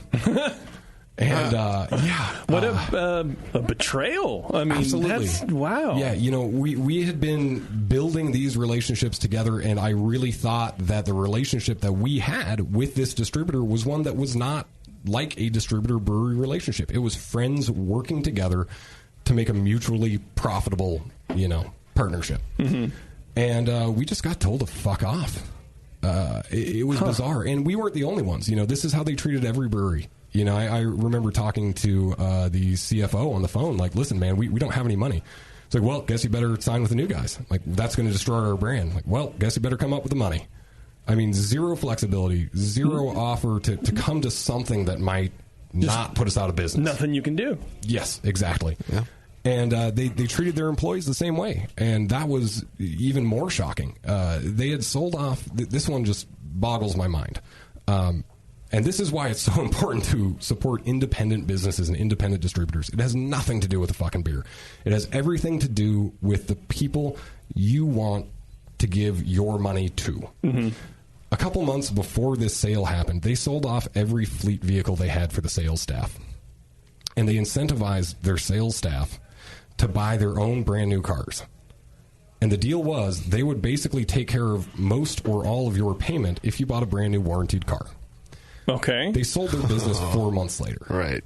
30 salespeople with giant car payments that they could no longer afford to pay. Wow. Right. They were out of jobs and had a big car payment. I mean, think about how much more money. That's a dick move. Yeah. It's not a dick move. It's a detestable, vile. act. Yeah, that's disgusting. But their company was nice and lean for the acquisition. Absolutely, yeah. They offered, I believe it was 1 week of severance pay for every 5 years you worked for the company. Oh, wow. Yep. Our deliver or pickup guy who would come every other Monday and pick our beer up. He had worked with General in 2 different periods for a combined total of 25 years. He got 5 weeks. Oh, excuse me. No, he didn't. He got 3 because they didn't count the first stint. Right. They didn't combine the 2. Oh, that's well, why would you? 25 years. Wow. And that's what you're supporting when you support consolidated brands. Yeah, absolutely. Well, but when everybody got into that relationship, they weren't a consolidated brand. It was a family-owned independent business, right? Exactly. But it was that consolidation buyout. It was that big dollar bill floating in front of the Fick family that did this. Sure. And ultimately, obviously, it was their choice. And that's really the most heartbreaking part about this whole thing is it wasn't the big, evil new distributor that did these things to us. It was the family that we knew and trusted. Have you ever heard from them? Nope. Nothing. We're still Facebook buddies, though. Hope to hear from you, Jim. Do you message him? I have not yet. Or post on his Facebook page? Like, how could you do this? Every time I start thinking of what I want to say to him, I just start sweating and shaking, and bad things come out. I'm already in a dark enough place. I don't need to put those words on paper. You should just like all of his posts. Every single thing. That might be the winner. That might be the winner. Speaking of winners, Dave, White Labs just released a mobile app. Whether you're a home brewer searching for your next strain or a professional brewer placing an order, White Labs mobile app has something for everyone. Key features include an easy-to-navigate ordering system, custom culture calculator to determine appropriate pitch rates, homebrew store locator, up-to-the-minute availability, and more. Download the new White Labs mobile app for iPhone or Android by searching White Labs in the App Store. Okay, we are going to take a break, I believe. Yeah, let's take a break. Dave, and then from that depressing... I could use some tequila. You brought tequila but no beer. Just a pocket tequila. I mean, out of the ordinary. It's not in a bottle. It's just in his pocket. It's like desk tequila, but you can put it in your pocket. Literally in his pocket. Yeah. I put a Ziploc bag. I cut out my pockets and I lined them with Ziplocs. Ziplocs a pretty good idea. For this. Yeah. See, take all the cotton out, put Ziplocs in. Before we go, Great Fermentations, hit them up, Facebook, Instagram, Twitter, GR8 Fermentation. They have the largest catalog of Blickman products on the web, top-notch customer service. Check them out. Great Fermentations. Okay, here we go. We're going to take that break now. When we come back, what are we going to talk about? The rest of... happy things. Okay. Oh, just the death of craft beer. Yeah. Like the death of craft beer. Why Dave rides at night with no motorcycle helmet on. It's the session. We'll be right back. You're listening to the Brewcasters. On the Brewing Network.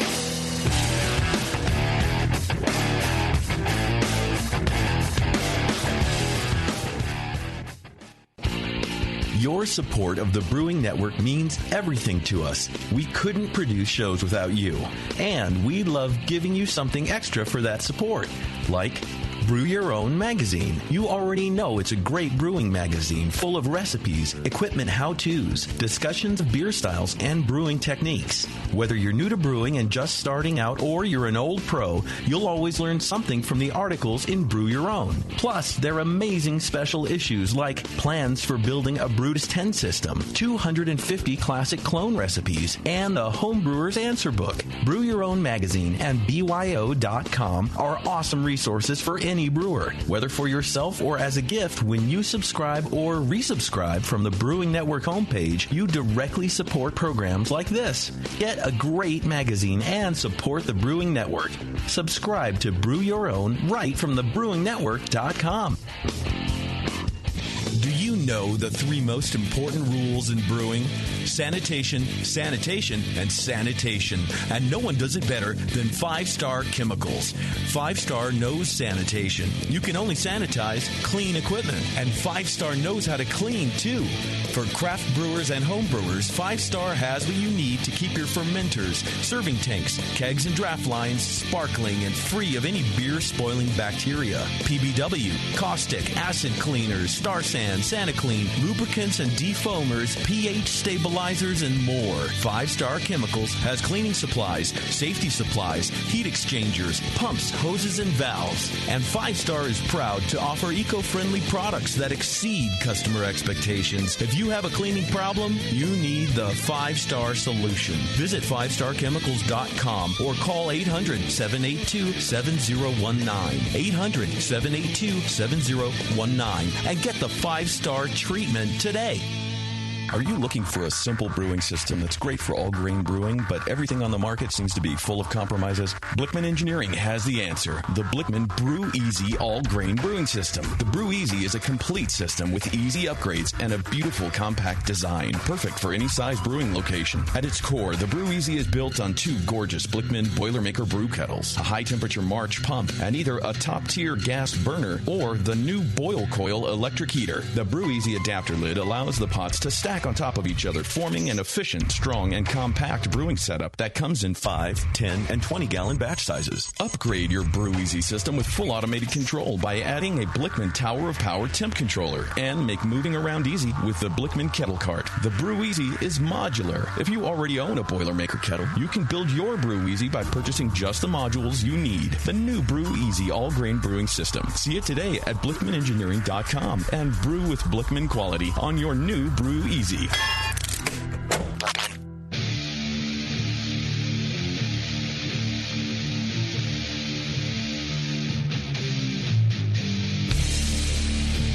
This is Corey King from Side Project Brewing, and you're listening to The Session on the Brewing Network. Thanks for hanging out, everybody. I know everybody listening here knows this, but sometimes jockey boxes can be frustrating. Luckily, there's now a solution.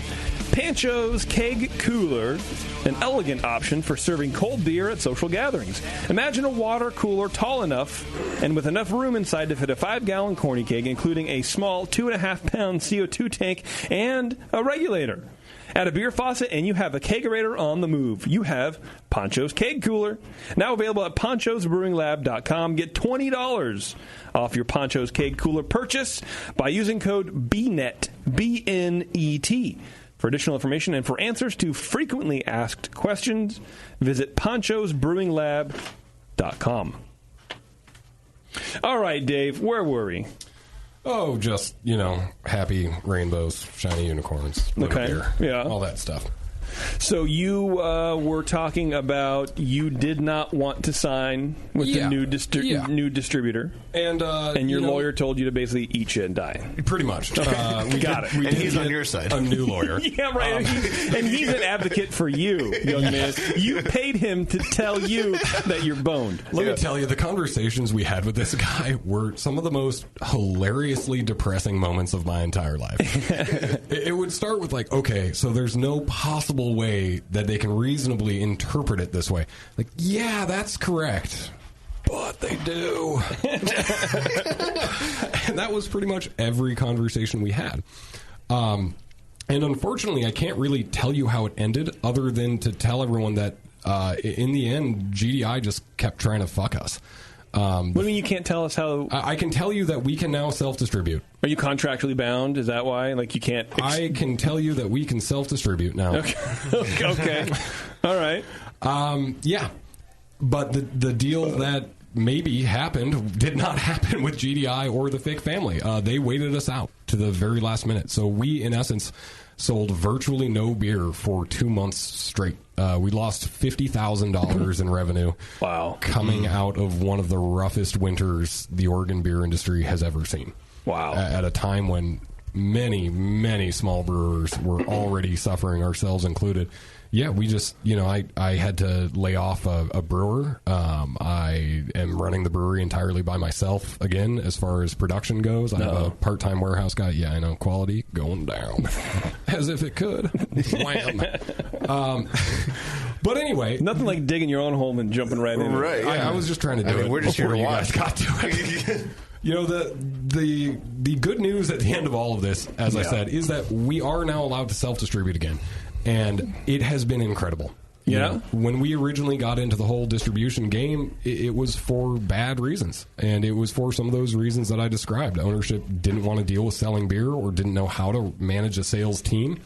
And we thought this was the easy solution. And I didn't know any better, so I couldn't object to it. And, hindsight's 20/20.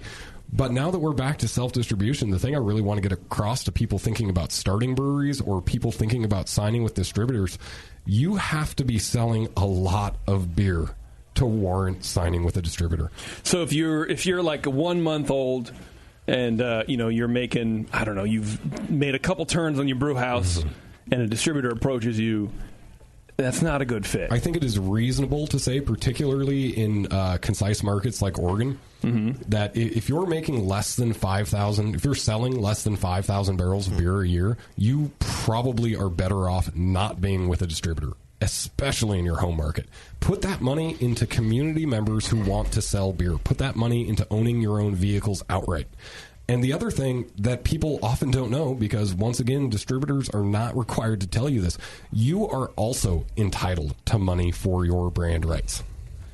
We did not receive money for our brand rights when we signed with our first distributor because we didn't know we were owed it.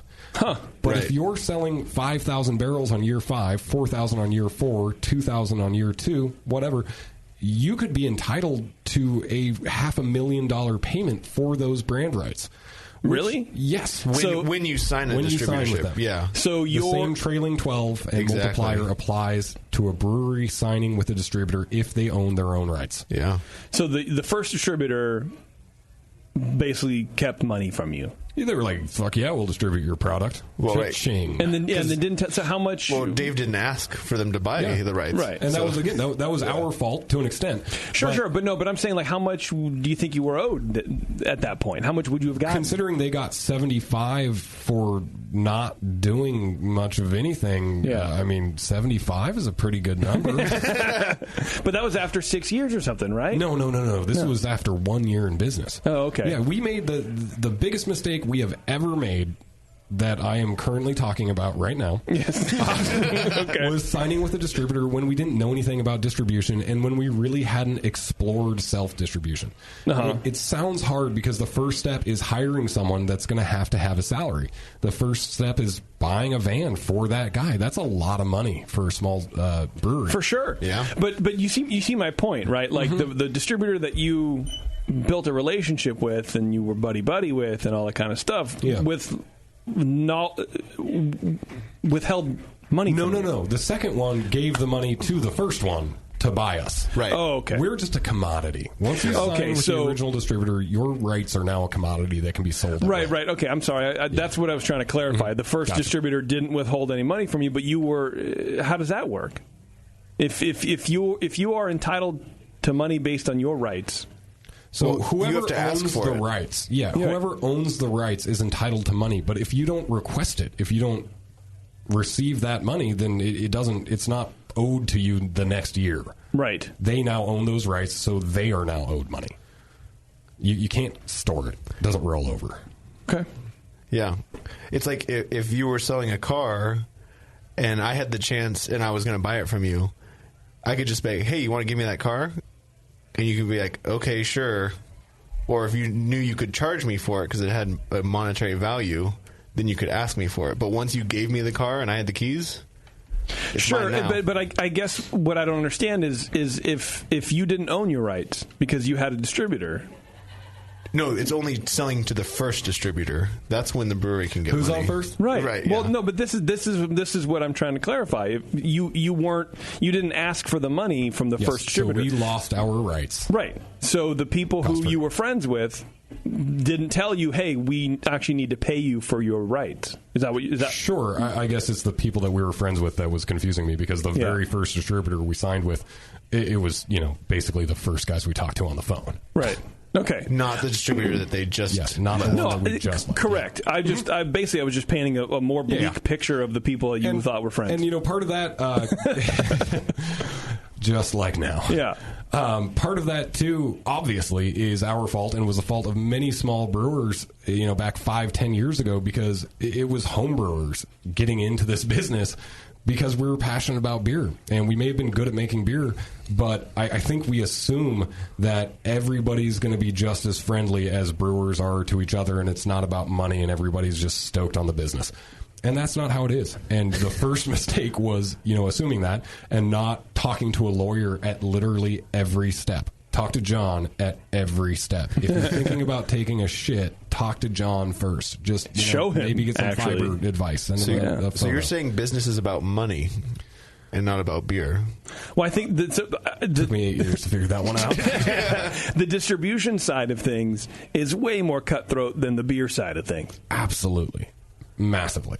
And you have to, as a brewer, as a brewery owner, be educated on everything from franchise laws to how to support your distributor. This was another thing that I will openly admit we totally fucked up with our first distributor. We put all of the blame on them, and there was a huge amount of blame on them, just like there was a huge amount of blame on us. We didn't have a sales guy out in the market supporting their sales staff.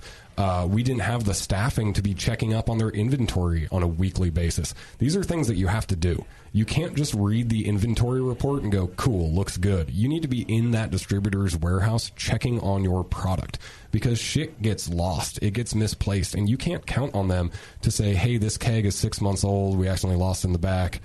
Let's just put it back into rotation. That happens. That happens all the time. So you have to be an active part of making your distributor successful if you do sign with a distributor. It's not a one-man operation. I wouldn't think of that either. I'd be like, well, that's what I'm paying you for. Right. Ultimately what you're really paying them for is dropping your product off and getting you into chain accounts. If you want to be in 100 Safeways, you're going to need a distributor. And for some business models, that's incredibly valuable. I can tell you, as someone who has attempted to figure out how to get chain authorization, it sucks. It's awful. And brewers don't really tend to have the head for that kind of work. So you're saying they're dumb? Real dumb. Okay. Me dumb. All right. Well, I mean, I think especially a guy like you, which is you're pretty much a one-man show, you don't have the time. Exactly. I think more importantly, because nobody's awake at 2 in the morning. But that's a bad excuse. And that was always my excuse. I don't know if it's a bad excuse. It is, because the thought was, I don't have time, excuse. so I'm going to unload it on someone else. But you don't realize that to be successful with a distributor, it takes more time. Because now you're giving 30% of your profit to someone else. So that means you have to boost your sales to make up for that. And that's more time in more volume because your product isn't as profitable. It's more time in managing the people that are going to deal with your distributor if that's not you.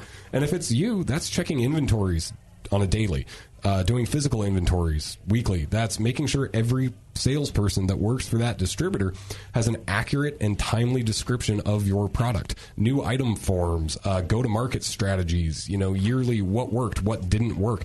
These are the things that you have to do, and that's just barely skimming the surface of what it's like to work with a distributor. That sounds... I don't want to do that. Yeah, they're basically a glorified UPS or FedEx, like a logistics company. And a brewery has to hold their hand. It doesn't take long. It doesn't take long for the honeymoon period where they're like, oh, yeah, we'll help you sell your beer and everything. You got a few months of that. Until it's on you. Until you're not the new kid anymore. Right. Until Exactly. they sign 2 other breweries. Yeah. Everybody has an IPA. Right.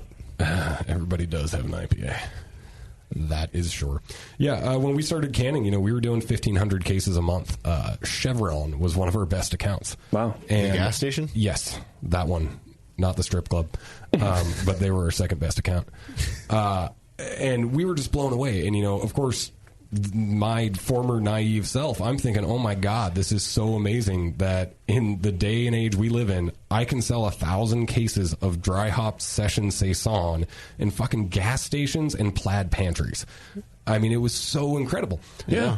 But then all of a sudden, guess what? We're not making funky one-offs. We're not making sour beers. We're not making anything except for Kolsch and fucking dry hop saison because now I have to do 1,500 cases a month. Right. And we lost those accounts. Because you weren't rotating it out enough? There wasn't enough selection? Employees went on strike. Okay. Yeah, and we lost every chain account we had. Huh.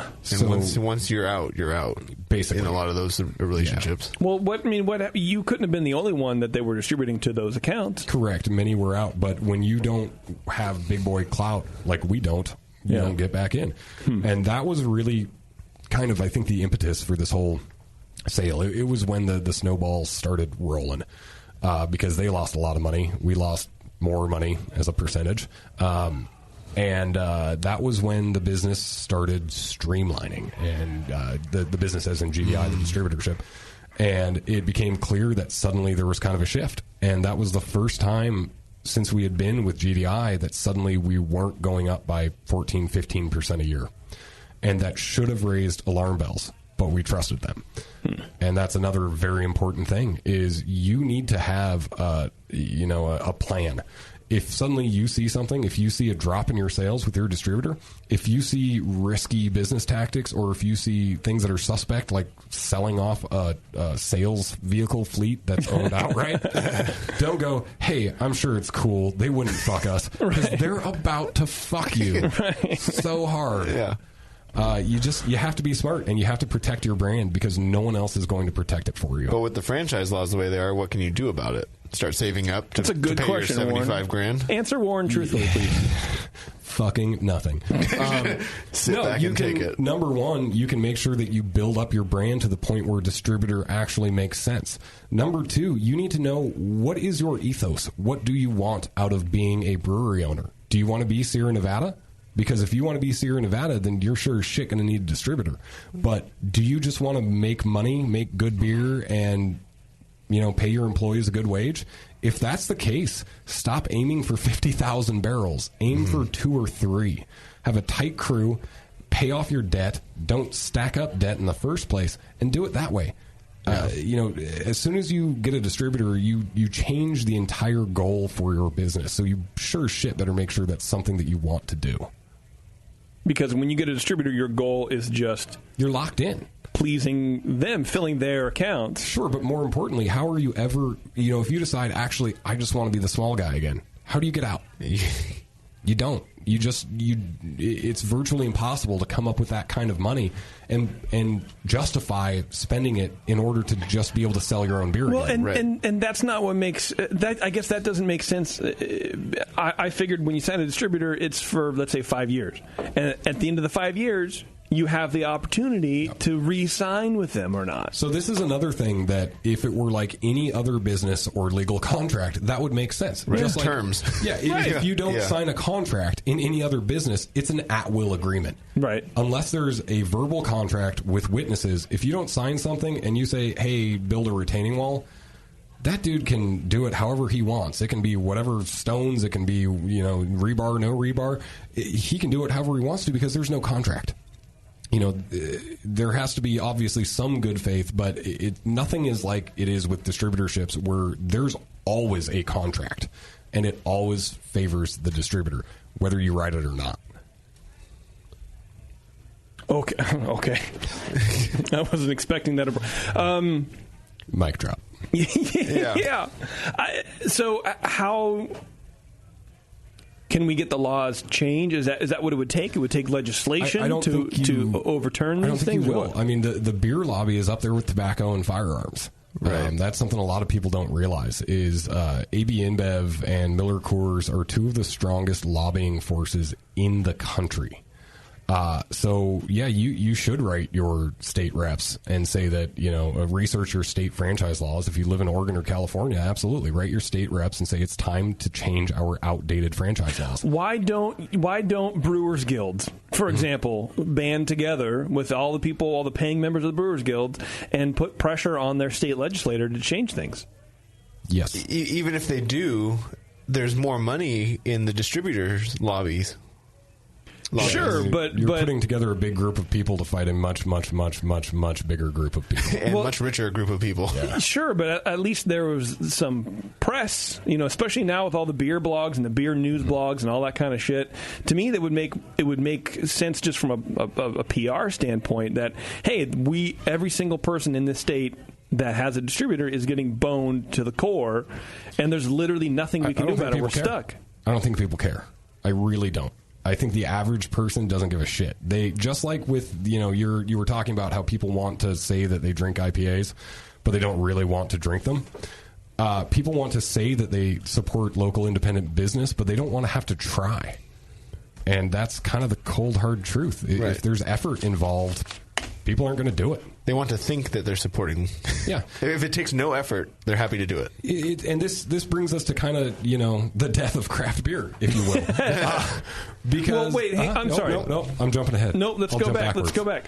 So if you let's say contact the BA and say, hey, as a guild, because I don't know why, just the guild sticks in my mind, we need help overturning this. Yeah, the BA has been actively working to update franchise laws since I think 2010. Okay, so there is some effort. Are trying. Okay.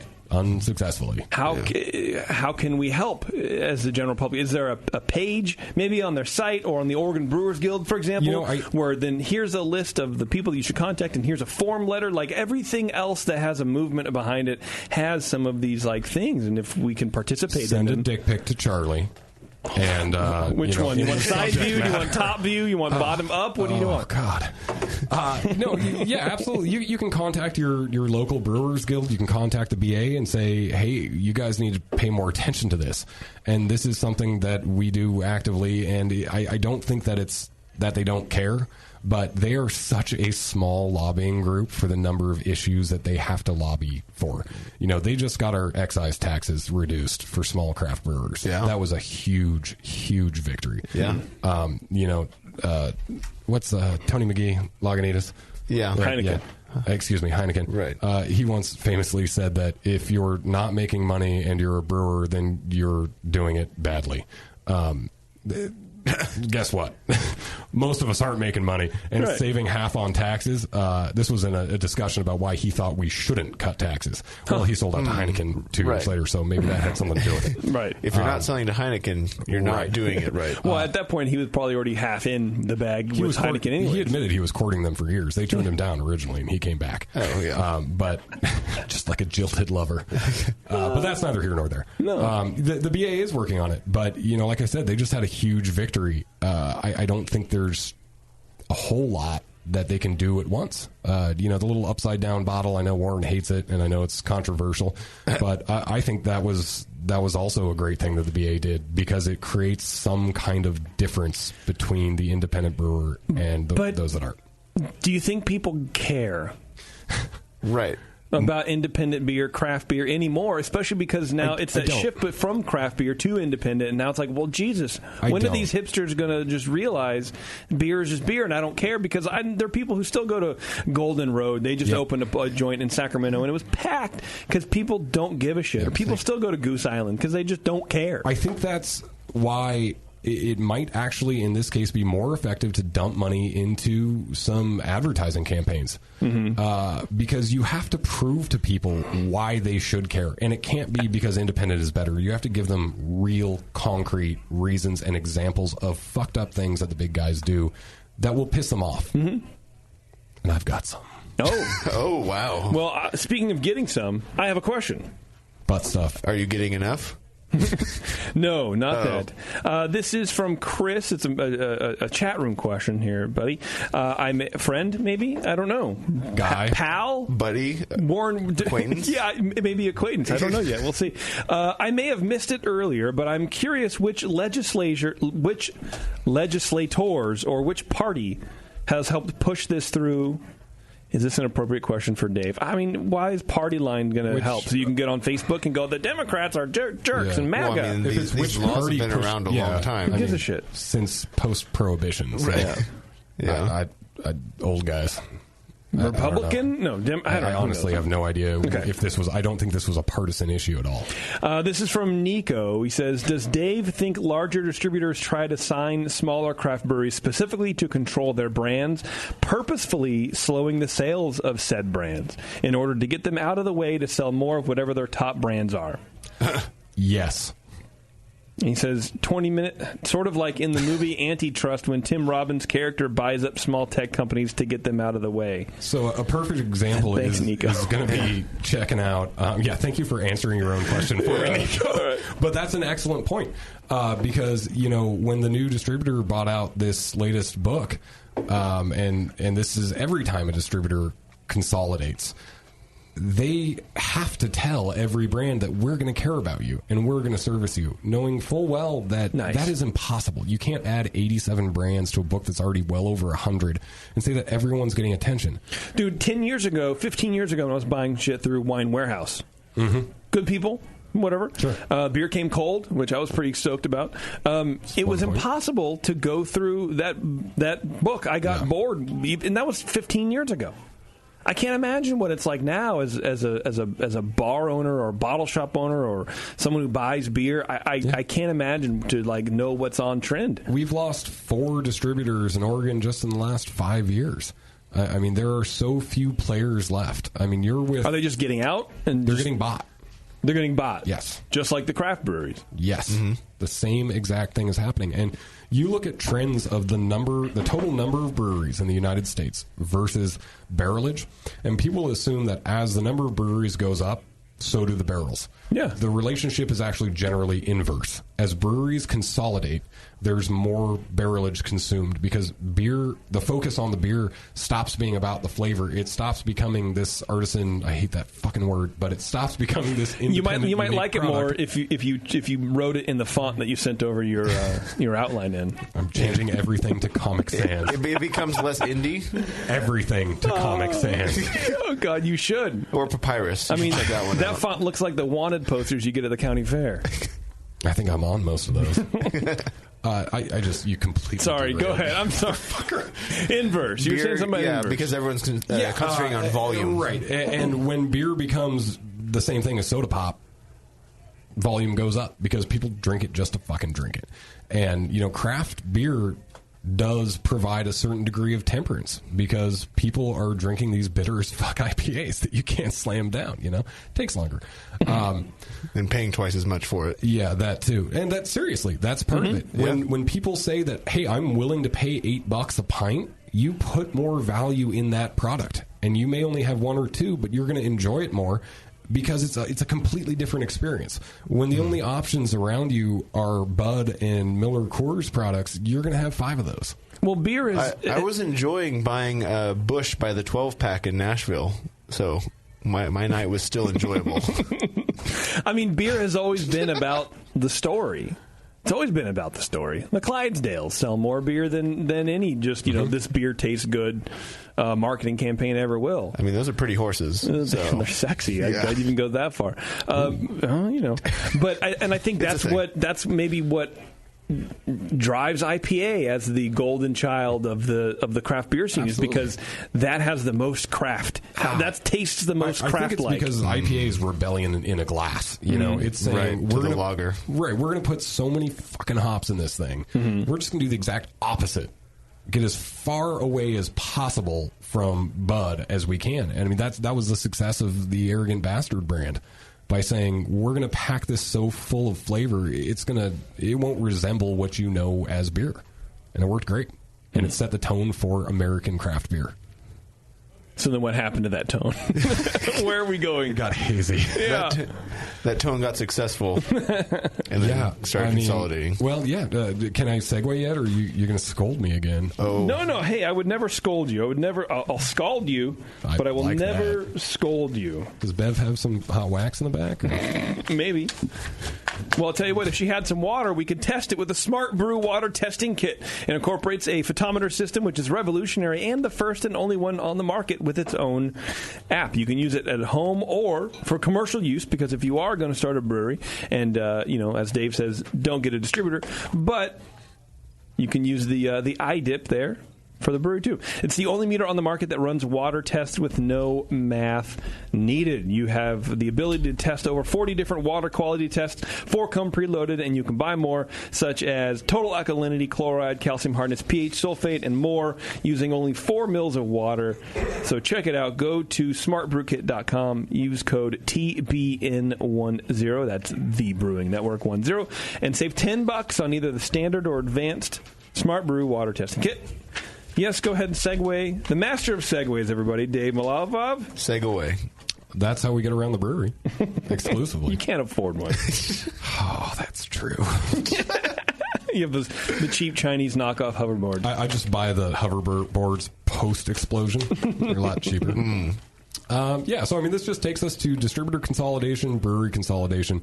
A lot of guests have talked about how that offers less choice and, kind of some of the more obvious factors. But I want to draw attention to a statement that Pete Coors made recently in response to the BA acting, I believe he put it as aggressively and irresponsibly with this. Yeah, I read that. His open letter. Yes. And what was that for the BA? Was that the CBC, right? It was in response to the CBC keynote at the CBC or something? Yeah. And it was also... It was a couple people. The keynote at CBC? I was doing that charity thing. I got nothing. Well, I think he was responding mainly to a couple BA... just comments in general. Got it. Okay. Well, from the person who gave the keynote was not even in the beer industry. Oh, okay. But yeah, it was people before. Sorry, go ahead. It was about shandies. Anyway, in essence, he was saying that everything the BA is doing is pitting brewers against brewers, and it's making us fight, and we should be banding together, and there's no difference between the big guys. They're just successful, and why is that bad? It was the most bland oversimplification I've ever seen in my entire life. Hey, I thought this was America. Yeah, and I'm not going to tell you about Nikos is from Ninkasi. Nikos, one of the co-founders. They're an awesome guy, and he had a brilliant response. Basically, this is what it boils down to. The problem is, as the big brewers consolidate small independent brands, their goal is to blur the lines between us and them. And that's incredibly dangerous. And it's not dangerous because you might get a beer of lesser quality. It's not even so much dangerous because we're going to have less access to ingredients and because it's going to shift the whole, the whole industry. The thing that's dangerous is consumers don't know where their dollar is going. Or in extreme cases, they think their dollar is going to support one thing and it's actually going to support another. And there's a very obvious example, and it's something that has personally angered me for years. And, transgender bathrooms. Close-ish, actually. Okay. Just kidding. It's a joke, everybody. Yeah, well, that is a good segue. I have to go to the bathroom. Oh, shit. I will now be called Divine. I will call some guys out on this one, and I know I'm going to get some angry text messages for it, so sorry, Pat, but this was coming. When Hop Valley got bought out, that was a huge blow to the local community because this was a group of good friends. Where were they from? Eugene. Okay. Or Springfield, technically. We did Wham collaborations with these guys. What's a Wham? There's, you sang the band Wham songs? Wake Me Up Before You Cocoa. It was a delicious beer. Friends don't get closer than that. I mean, maybe Billy Joel collaborations, but fucking beer puns, man. In the top 5. Yeah. Gotta love them. Go ahead. And so they got bought by Miller Coors. Yeah. And a year or two later, there's this. Actually, I think it was maybe 15 or 16. Can't remember. Either way, Hop Valley has this huge campaign supporting LGBTQ rights. And, rainbow posters. Everyone's talking about how they support the LGBTQ community so much, and it's great. We raised all this money. The Coors family donates millions to anti-gay, anti-LGBTQ, anti-choice lobbies. The Coors family has, since its inception, been one of the biggest fundraising powers against gay rights in the country. And they're using this little hippie, cool, popular brewery to market to the LGBTQ community while simultaneously doing everything they can to strip them of their rights. This is what's so dangerous about blurring the lines between small independent breweries and the big guys, because they are allowed to market to us in any way they want to, and they convince consumers that they're supporting one thing when, in fact, their money is going to the exact opposite.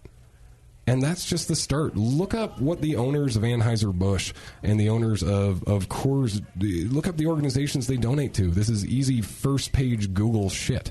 I mean, it's like the evil empire. It's absolutely shocking. And yet they're simultaneously marketing their tiny breweries as the opposite. These are marketing expenditures. That's what these breweries are when they buy them. Nothing more. They don't give a shit about the beer. It's all about how it improves their image. Well, I looked, and it says they donate to water.org. What do you hate about water, Dave? Yeah. It's not beer yet? That's fair. Right? I mean, that makes a lot of sense, and that is part of the veil that we try to pierce in the craft industry, I suppose, on Facebook, and everyone argues about everything, but the general consumer doesn't care, and I wonder if they care. I wonder if they even knew that they would still care after drinking Hop 2 Valley minutes. beer would care. Do you think? I do. I think that when it becomes personal... But do you think enough of them would care where it would actually do anything? And I'm not saying that you're wrong. I'm just saying I lift myself up for like 30 seconds. Right. He was on the upswing right now. There's a great article from 2015 on rewire.news, and it's called Brewing Hatred. And it's a fantastic article about how Coors actively markets towards women, Latinos, LGBTQ communities, and simultaneously attacks immigration rights, LGBTQ rights, etc. What do you recommend people look up on the internet? Like, what's your Probably search that thing term? I just said. All right. Shitty stuff big companies do. .com. And it's not even just about where the money goes. I mean, look at what Anheuser-Busch InBev did the very first day that InBev acquired AB. They had statements: we're not going to change anything. We're not going to fire anybody. Everyone's still going to have their jobs. They fired over 1,000 people in St. Louis alone. Over 1,000 Americans lost their jobs the day that InBev officially took control of AB. They gutted their facilities. They stopped their customer retention programs. And the pay-to-play shit that we were talking about in the very beginning of the episode, it's all back. We have people getting free coolers, but they're finding their way around it by leasing it through third-party companies. When Goose Island first got bought out, there were $60 half barrels of Goose IPA being sold in Corvallis. This is something that I have witnessed firsthand. And what they would do is they'd go to the bar owner and they'd say, hey, we're going to sell you this keg at $60, but we want you to charge $5 a pint just like you would the local beer. So that way you get all the extra profit. Right. And then they'd wait until all the local guys were off tap and jack the prices back up. Is that the kind of company that you want to support? If you're a bar owner, yeah. Right, yeah. Well, that's a good segue because it's not just the customer. It's also the bar owners. And if bars are supporting these brands, then they're also supporting these business tactics. That I agree with. I don't get out a lot, but when I do, I see a lot of craft beer bars with Ballast Point on. Mm-hmm. And, I don't know who else. That's really the main one. I don't see any Golden Road. Golden Road's around, less on draft, more bottle shops and grocery stores. Golden Road is popping up all over the place. Doing great. Yeah. And that, Golden, or not and Golden 10 Road, Barrel, but, too. 10 Barrel I see around a lot. Yeah, and it's like they're as much at fault because they're chasing the dollar as well. Yeah, and Ballast Point's another great example. When you support Modelo, you're supporting a brewery that literally has Mexican villagers dying in the streets protesting for their water rights. Yeah, and then which makes me sad because I really love Negra Modelo. I love Negra Modelo. God, I love it so much. You guys are the problem. And Fresh Pacifico, I have not had a Pacifico since I found the Mexicali Resiste movement. Most of the websites that talk about it, I can't read, but... You're blind in one eye. And that's the thing. Like, I fucking love fresh Mexican beer. Yeah. It's been a guilty pleasure of mine for years, but I'm not going to drink it because I don't want to support prioritizing human life and the right to water behind beer. But they're just coming over here anyway, so it could be fine. It'll be fine. Wow. Not cool. I know. I agree. Sorry, Warren. And that's part of the problem about specifically Ballast Point and the Ballast Point people that I know.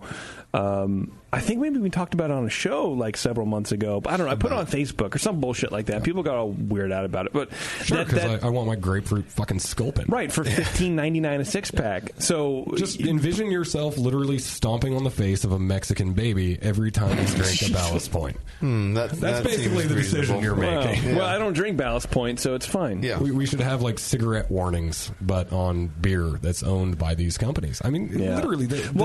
I think people can distance themselves and going, well, that beer is not made in Mexico. It's made in San Diego. That kind of mental gymnastics, that's just incredible. To be able to say that I am admitting that I'm putting my money towards supporting this company, but I don't feel like I'm supporting their practices?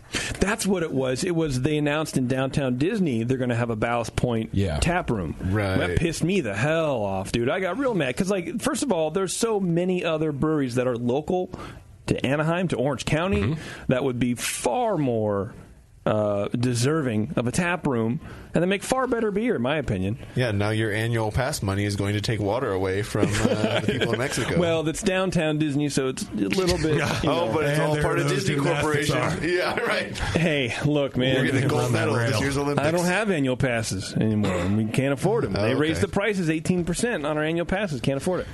Can't afford it. Out of principle, you don't want to support them. And out of principle, I don't want to step on a baby face or whatever you said. But, It could be a toddler, too. Any age group. All right. Yeah, and with those laws, they're still trying to squeak them in and tweak all of the pay-to-play situations. Yep. Literally 3 weeks ago, to the California Brewers Guild's credit, I got a phone call saying, hey, there's a bill in the Capitol where... if this passes, per brand, a brewery will be allowed to give an account $50. And they're like, FYI, AB has over 100 per year. So AB has over 100 brands. They could give every account $5,000 if this law passes. So, hey, if you want to call your rep and tell them that you're not happy about that as a brewer, that would be great. I call my local rep. Turns out that asshole's the one who authored that bill. Oh, fantastic. What's his name? Do you have his name? I don't remember it off the top of my head. Do you have a cell phone number? I called his office, and I'm like, hey, I'm a brewer in your... and I didn't know when I called. And I'm like, hey, I'm a brewer in your county. And just so you know, this bill that's going through, I don't approve, and here's how it would affect me. Yeah. Oh, well, we noted your status, or like your opinion. We'll let him know because he's in that meeting, since he's the author of the bill. And then I wonder how many campaign donations AB put towards that guy. Oh, right. Well, I'm real curious to see if he ever wants to come by the brewery now, since I called and you gave his office a piece of my mind. Pour him a special pint. And so I found out later that day the law passed, or it got amended, but it went from $50 to now just 5 cases of glassware a year. So it's like, so now AB will just fund your glassware, and then you'll serve their beer. So it's one step back to exactly what we started the 3-tier system to avoid. Right, exactly. Right. Now we're keeping the 3-tier system, but adding the pay-to-play back. Yeah. We can't give you a new freezer, but we can give you 5,000 cases of glass. How deep can we ram it up? Yeah. I will say, so my friend sent me this it's a Twitter post from the Athletics, the A's, the Oakland A's, right? And they have, I don't know, some tap room in their Coliseum or whatever.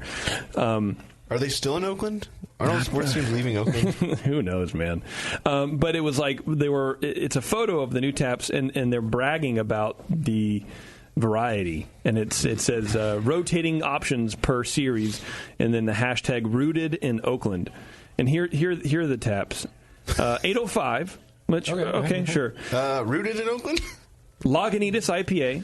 Heineken. That's closer. St. Archer IPA. Is that Budweiser? Mm-hmm. Coors Light. Or St. Archer might be Coors, but... Blue Moon. Coors. Yeah, good. Hop Valley. Okay, Coors. Bud Light and Budweiser. Good.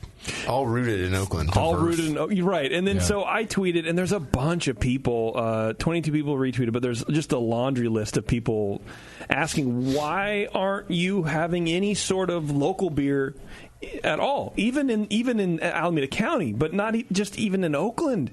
There's a handful of breweries in Oakland that you could have on one tap. Any breweries in Oakland or Alameda that make enough beer to do that.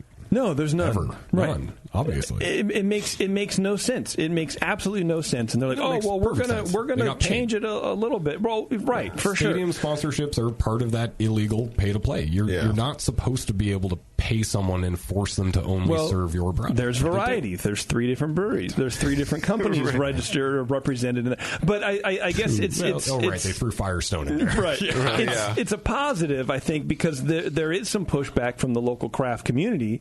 There is some awareness of all of that, but I wonder if it was just, because I love the local brewery, instead of, hey, there's a more ominous thing going on here. But the craft community is not the majority of beer consumers, and so that's where most of the money being spent. You would think so with all the breweries in the world. What do you... Like, I'm saying, like the educated craft consumer that knows... Educated is the key word. That knows that whole tap list is basically 3 companies. Is the minority of the cash that makes up the sales for that event, and so people are just like, "Oh, look at the diversity they have here," and so that's where it's an uphill battle with education, because I kind of don't think the average beer drinker cares or is going to care that much. That's why I think you have to make it personal. You have to show them it's not just about the beer; it's about what these companies do when they're not brewing beer.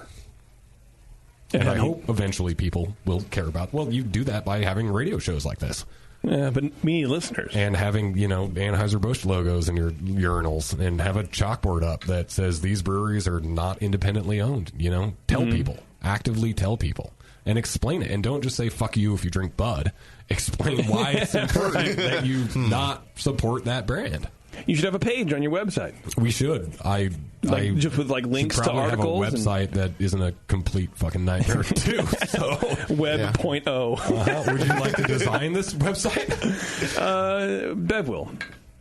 Yeah, start a live journal. Just think of it as a target. I mean, I guess why don't more breweries take the time to do this? They're scared. Or Of they what? don't have time. Of the repercussions. Are you kidding? How many people do you think are willing to call out other breweries by name? I mean, I guarantee you, when I get home, I'm going to get so much shit about that Hop Valley comment. But Really? here's the absolutely. But it's true. Why? It is, and it's worth it because we have to start taking a stand. And you're going to hear people saying things like, "Well, that's not how it is," and the Anheuser-Busch is great to their employees, and they always have an answer for it. Mm-hmm. And maybe people won't ever care, but that's not a reason to stop trying to make them care. True.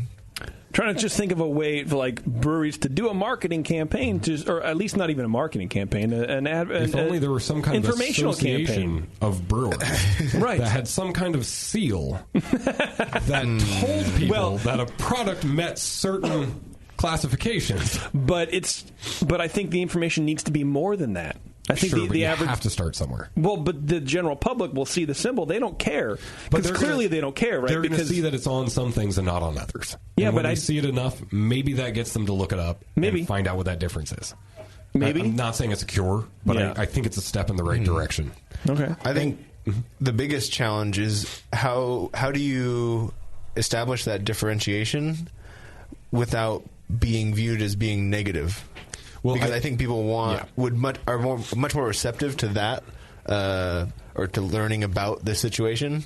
If you're not just like, they're evil, we're good, you should support us. Right, but I think that's part of the problem is no one's willing to talk about it because they don't want to sound negative, and they want to, we're all still buddies, we all still love each other and everything. Like, well, guess what? I like some people a little bit less because of who they choose to support.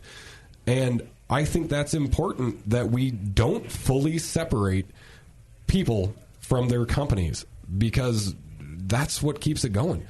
And that was a little roundabout and nonsensical. But let's not be afraid to sound negative because this is a negative thing.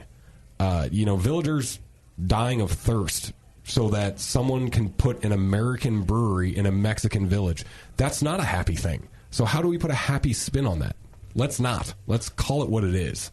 Oh, I'm not talking about putting a happy spin on that. I'm saying about trying to educate people on what being an independent brewer means, and like saying, hey, if by supporting us, you're helping us employ 50 people in this town. And that comes down to the conversations you train your bar staff to have, the conversations you train your sales staff to have. The conversations and just the ethos that you kind of nurture in your business. That's an individual thing, and that's up to the business owner and it's up to the employees. And I think, so that's where I think phrasing the argument and phrasing the education that way is probably going to be more effective than just pointing the finger at all the shitty things. So what do you think we do? What do I think we should do? Or how do we phrase it that way? How do we do this exactly in the way that you're putting it? Yeah, Warren. Smart ass. Bitch, give me answers. Yeah. Do Dave's work for him. Here, fly me up to Corvallis, and we can talk about it. If Me I too. don't fly down here, I'm not flying you up there. I always assume that you don't fly down here because you like riding your motorbike cycle. Yeah. Well, it's like 50-50 of that, and it's a lot cheaper. All right, see, there you go. Yeah. You can hop on the back, grab a helmet, buddy, hold on tight. Hold on tight. Give me a sidecar, and I'll head up with you. Like the drink? Where's the fun in that? Me not having to hold on to you for 8 hours? We can go from buddy to real friends real fast on the back of that bike. It doesn't have to be 8 hours. He probably can make it in 5. It's not going to take me 8 hours. Not with me behind you. Not going to take me 8 minutes. Wow. All right. Degenerated quickly. Anything else you want to say, Dave? We still have a little bit left on your outline. Yeah, I mean, I guess all I would want to say is, for the most part, is like, can you guys start giving a shit? Please? Who is you guys? All beer drinkers, all craft beer enthusiasts, home brewers, and all people that actually, whether they just want to value independent business or they do actually value independent business, put your money where your mouth is. And it doesn't have to be supporting me. Support someone. Support someone who is an independent business that shares your values, your moral code. Get out there and do it, and stop making excuses and stop buying the shit that doesn't do that. That's it. That's the only way we win this fight. Period. That's done. That's all. Okay. Yeah. Mm-hmm. Wow. And brew things other than IPA. Sure. I mean, how much time do we have? No, you got all the time in the world. I just want to make sure we're hitting everything that you would like to talk about, because this is your show. Well, it's our show, JP. It's our little show, baby. Sure. You've talked a lot about how IPAs are ruining craft beer, and I don't think IPAs are ruining craft beer, but I think the lack of diversity in styles certainly isn't helping it. When you see a tap list that's 15, 20, 25 IPAs and a couple other beers, you turn a lot of people off. And I think this, in part, is part of the reason that so many millennials and younger people are turning towards mixed drinks and wine, which is not a bad thing. Mm-hmm. But I think a lot of that happens because they walk in and they see 30 fucking IPAs. And they don't want to drink an IPA, so guess what? They order a gin and tonic. So be creative. Well, and I would take it a little bit further than that. I think you're drawing a lot of people in. You are turning people away, but I think your consumer base is higher maybe than the people you're turning away. Mm-hmm. But I think the people you're turning away are the diehard craft beer fans who have been supporting the local breweries and doing this whole scene, actually helping to grow craft in general, and being knowledge based interactions with people at Bevmo or whatever, right? Like, hey, just kind of educating people and helping everybody drink better beer. Those are the people you're turning off. You're turning off people like me, for sure. I don't drink nearly as much beer as I used to when I go out, because it's just shit that I don't like. And I know what I like. At this point, I'm a 40-year-old man. I know what I like and I know what I don't like. And I'm not going to sit and drink a beer that I don't necessarily want just to drink a beer. Yeah. And like, I'm not drinking a beer right now because you didn't fucking bring any. And that's it. I'm not, because I'm uninterested in anything else that's going on. I thought we were buddies. Can I get a job at Golden Road? Apparently now we're just friends. Right, okay. But I think that's where it is. I think the more IPAs and the more, quote, variants on IPAs, you might get new people in, but you're turning away people who helped the movement become where it is. Mm-hmm. And then without people like us, it's going to fall apart as soon as the IPA fad is over. We are truly humanity's last hope. Send us to a new planet to repopulate, dude. Wow, you guys sound so important right now. Well, I don't know if you knew this, Warren, but we are. Feels good. I don't. And the other thing is, I think people are afraid that if they don't have 10 or 15 IPAs, that they're going to lose the IPA nuts. You won't. Have 5 killer IPAs on. Have it be a huge chunk of your tap list. Rotate them out. Change them. That's going to keep your hopheads happy. Yeah, speaking of that, Drake's. Go to drinkdrakes.com. They do a bunch of IPAs, but they also do a bunch of other different styles. Yeah. And that's what I really appreciate about Drake's going out, because I know, number one, you're going to get a good beer, and number two, if they have more than one beer, because let's be honest, it's usually going to be an IPA, then there's going to be something else. And that beer's going to be good. Pale 31 being gone, 1,500 still might 15 hundos right there, baby. But yeah, Drink Drake's. Check them out whenever you're around, whenever you see good beer, especially in the Bay Area. Hit them up. They're good people. They support the show and they make good beer. But yes, and that's what I've talked to people that I know at breweries that do have done hazy IPAs. Or I think I told you this last time I was there. I hate the fact that you did it. But I understand, because you need to make money and that's the hot thing.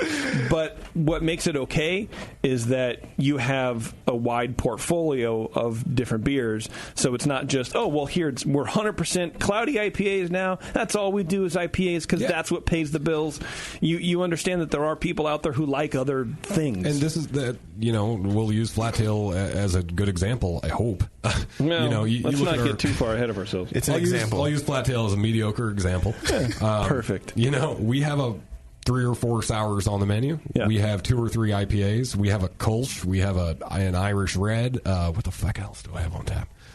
Anything stouty or portery? We've got a coconut chocolate porter on nitro. We've got a wide variety of beers. If you can't find any style on our menu that you like, you probably don't really like beer that much. And we've recently, as I mentioned earlier, gotten way more into IPAs, and we are doing that to make money because we have to make money to stay in business. That's kind of how it works. Yeah. But that doesn't mean I'm changing my entire tap list to IPAs. We're going to do 2 or 3 at a time, and we're going to knock them out of the park. But then how do I get them if they're out of, and I'm in the park and they're out of the park? How do I get the fuck out of the park? Oh, wow. Yeah. Are you even allowed in parks? I mean, well, it depends on how many animals there are around. Well, by in, you mean across the street with binoculars. Always back to the Clydesdales. And, you know, the other big thing that I see is style confusion. And I know I hate to keep agreeing with JP. It makes me feel dirty and just dark on the inside. Thank you. But you can make your hot fermented Pilsner. Call it a hot fermented Pilsner. Thank you. Because I'm going to give Warren some credit on this, too. Warren is definitely my soundboard and he is my Robin to my Batman when it comes to style creep and you bullshit do like that kind of thing, huh? Well, I guess I'm Robin. I was going to ask. You might be bobbing later, if you know what I'm trying to say. What? Huh? Dick joke. I don't know. Anyway, yeah, you know what? As I was saying, warm Pilsners. Back when we started brewing a Kolsch, you know, that was a style that I fell in love with at Oregon Trail, one of the first breweries I worked at. And Dave Wills is an awesome guy, and I owe him a ton. But one of the things that drove me mad was that there was this Great Western 2-row and wheat pale ale, and it was called a Kolsch. And I never liked the beer. Sounds great. Like, that's weird because I love German style. So I started researching Kolsch, and all of a sudden I realized, like, this isn't a fucking Kolsch.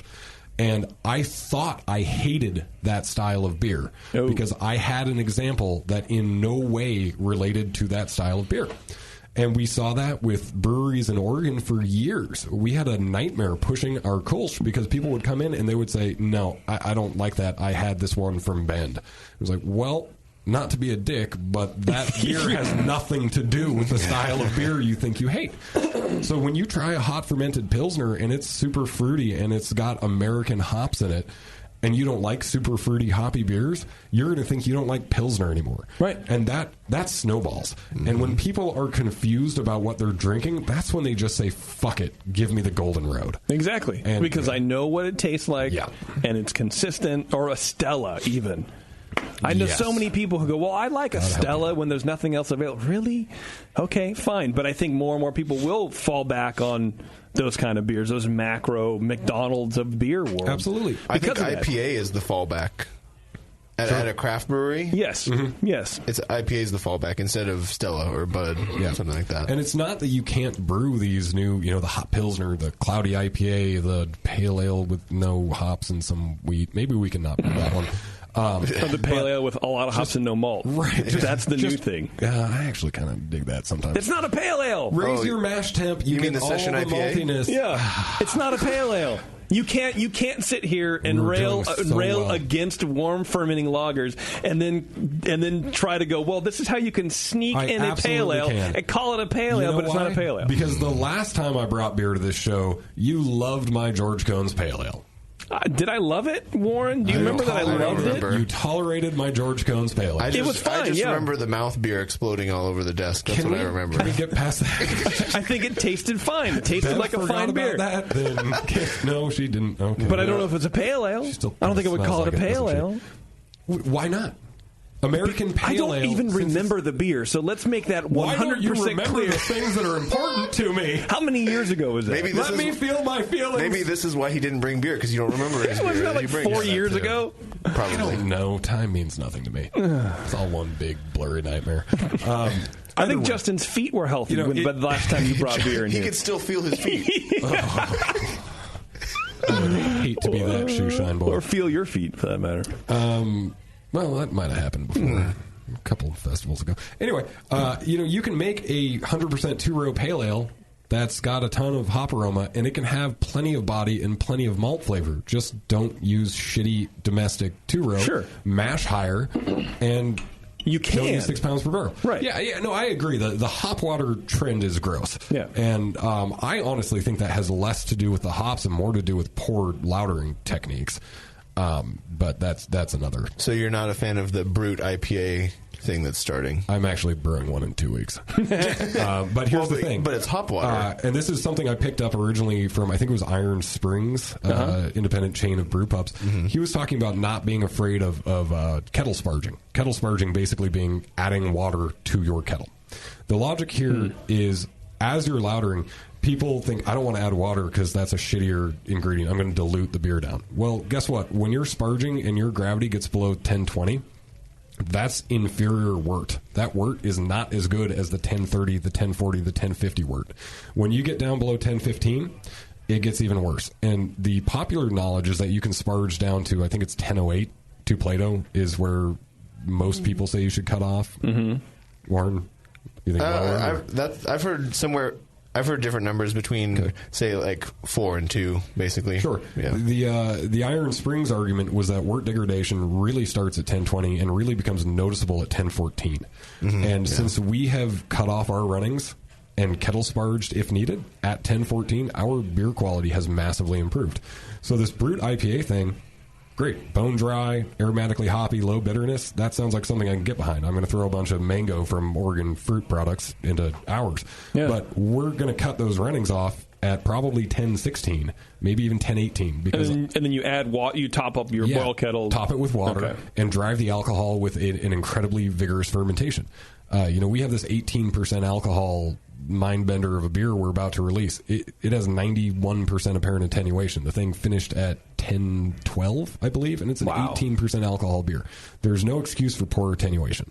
It's not something that just happens by chance. It's something that happens because of bad brewing practices. Is that something that attenuation went up doing the kettle sparging, or is that unrelated? No, I'm kind of getting off topic right there. Anyway, I think the hop water thing is really because you're tasting lots of tannic grain notes from over sparging coupled with high bitterness in a low finishing gravity. You can't have all three of those. You can have one, maybe two, but you can't have all three of those. Yeah. Hop water. Love it. Hop water. Yeah. Well, look at that. Homebrew information after all. Yeah, I had to get some in there. Right. Okay, Dave, we're going to take a break. Sounds delicious. And then we're going to come back. We're going to wrap stuff up.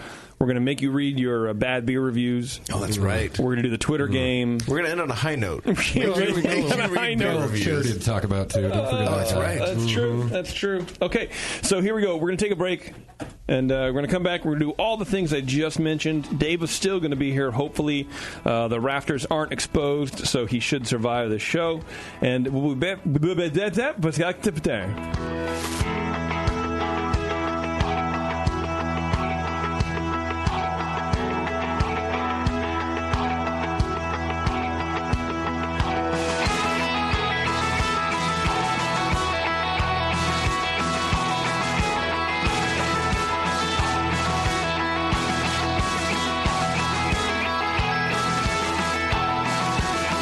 You're listening to the Brewcasters. On the Brewing Network.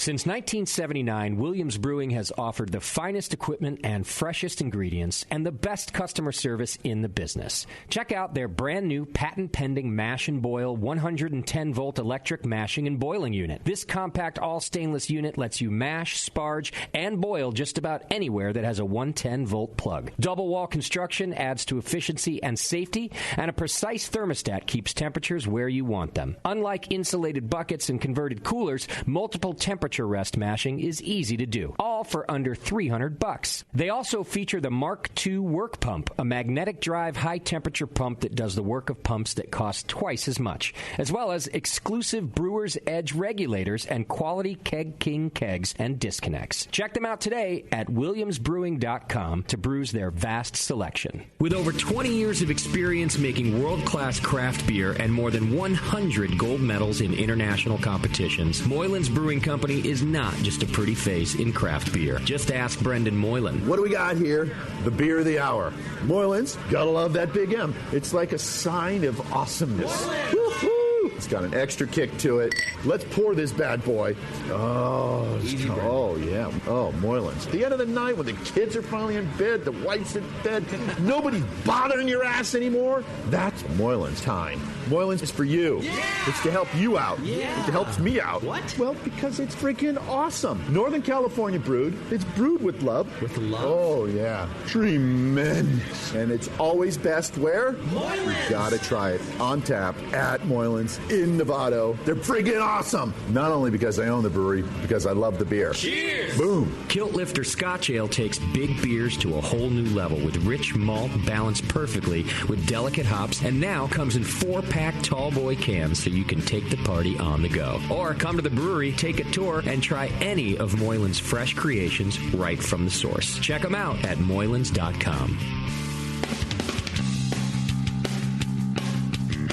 Hey, my brewing brothers and sisters. This is Jamel Zanishev, and I want to tell you about Heretic Evil Twin. You might be familiar with my homebrew recipe, which uses massive late hopping to create a balance between the malty sweet and the hoppy bitter, along with an outrageous malt and hop character. I wanted a beer with the same bold hop and malt character, so we played around with the homebrew recipe until we were able to make a great commercial version too. We've created a beer rich in malt character, full of caramel, toast, biscuit, and an ever so subtle roast note. On top of that, we piled in an insane amount of Citra and Columbus hops at the end of the boil, as well as in dry hopping. This damn-the-cost approach to hopping gives Heretic's Evil Twin a great blast of citrus and tropical fruit that can't be matched by any other hop. The result is a bold, malty, hoppy, but easy-drinking beer. This is our top seller, our flagship beer, and I couldn't be prouder of it. Cheers. To find Heretic beers near you, click on Find Some at hereticbrewing.com. If you work in retail sales, the restaurant industry, or are a new craft beer enthusiast, or you know someone who is, you have got to check out Beer 101. Beer 101 is an online course created for anyone wanting a quick introduction to the vast world of craft beer. Beer 101 covers the history of beer, brewing ingredients and processes, vital stats like ABV, SRM, IBU, and gravity, styles, tasting, glassware, and pairing beer with food. The Beer 101 course is offered by the Brewers Association at craftbeer.com. Also home to the truly awesome Beer Style Finder, a visual guide to every beer style. Quickly play with color, bitterness, and alcohol content to interactively explore the entire world of beer styles with a gorgeously designed interface to your favorite beverage. The new Beer 101 course and new Beer Style Finder are only available at craftbeer.com. Craftbeer.com, celebrating the best of American beer. The Brewcasters are back. 888-401 beer. Whatever.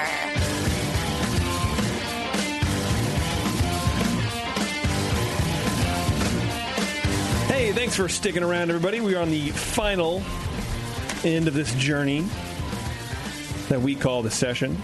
The final end. The final. Yeah, this is it. This is our last show. I forgot to tell everybody. We've had other ends. Yeah, well, that's true. This is the last show ever on the Brewing Network, and we have your rights to listen to any podcast you want. We own those rights, so you can never listen to another radio show as long as You're welcome. Unless you pay us $1 million.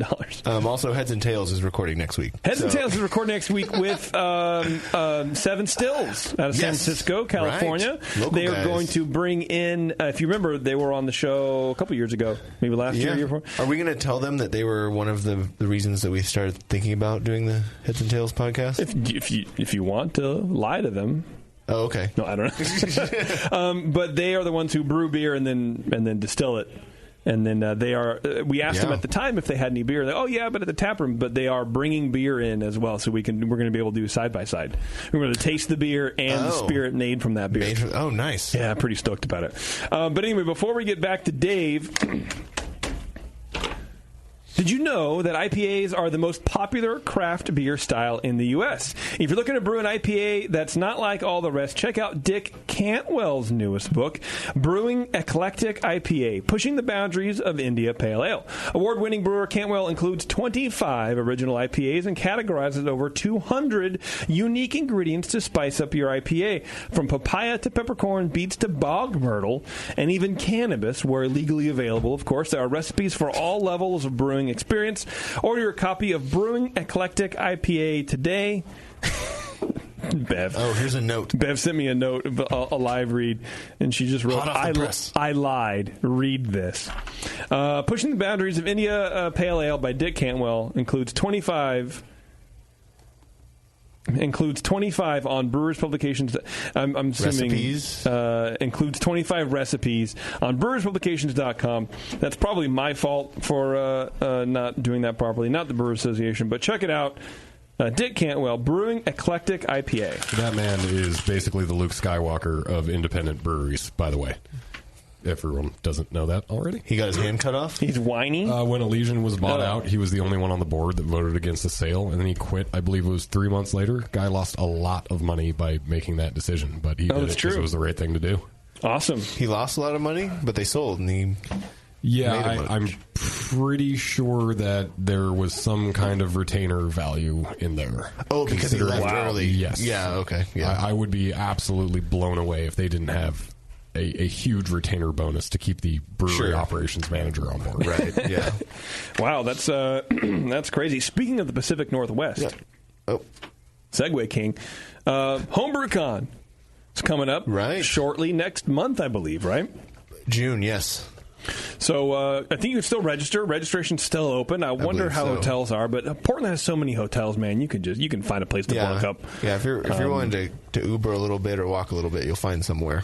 I prefer Lyft because they treat their employees a lot better. I got a or the porch to sleep under. Okay. You have a porch to sleep under? Yeah. Dogs will keep you company. Yeah, there are lots of bridges in Portland. Commute from Corvallis to Portland. Yeah, you drove all the way down here. You won't drive not that far, is it? It's an hour and a half. A couple hours? Yeah. It's not that far.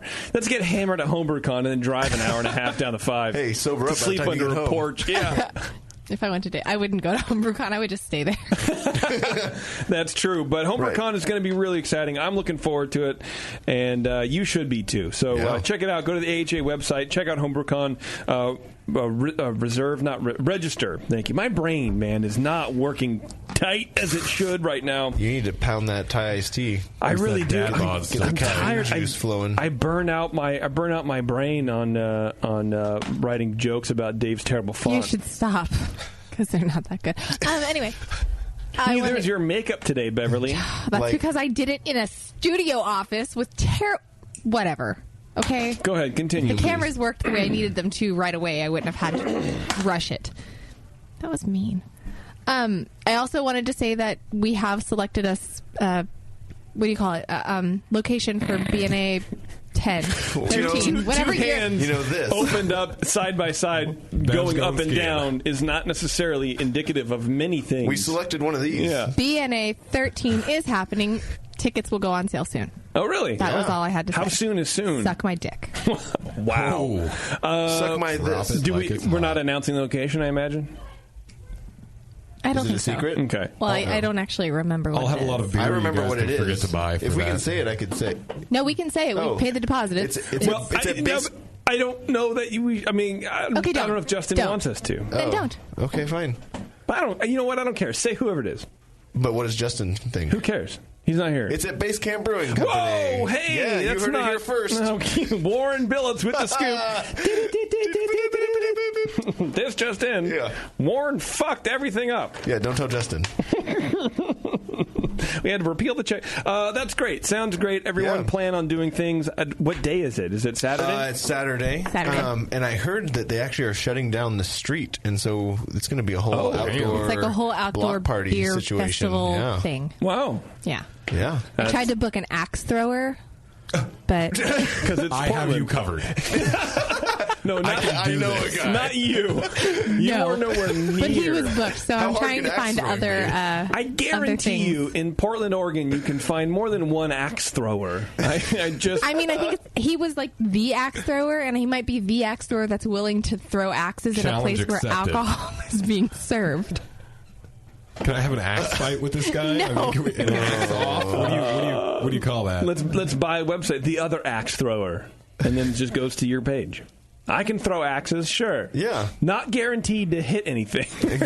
Wait. There was no mention of accuracy here. No. Oh, right. No, the handle hits the stump or whatever. I threw an axe. Did I not? I guaranteed throwing. Yeah. What is my name? The Axe Thrower. Okay. Not the stump hitter with an axe. Right.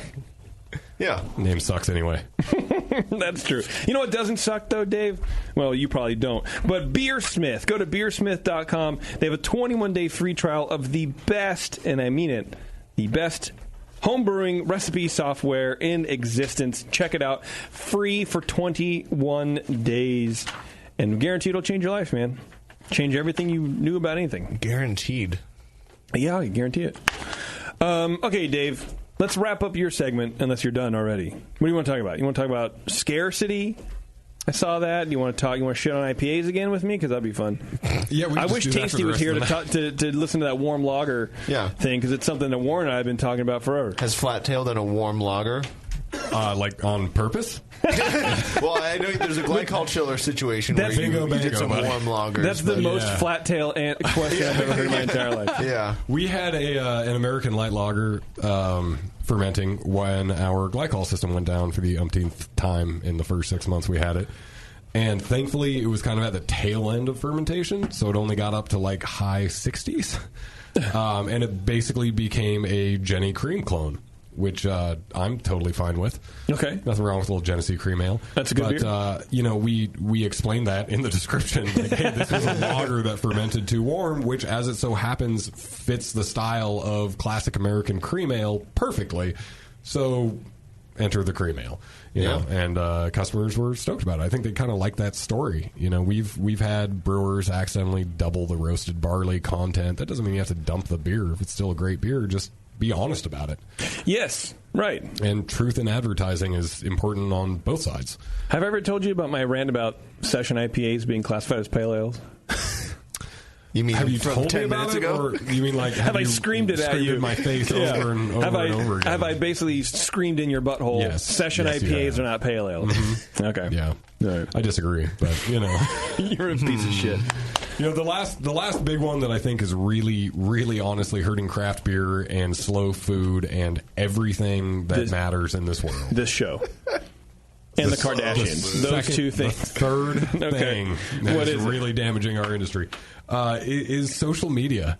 And social media, specifically social media rating websites. God, I feel like Dave has basically just coalesced all of like Warren and I's bitching over the last several years, and then you guys might be shitty people, but you're onto a couple things. Thank you very much. Grandpa Dave over here. Yeah.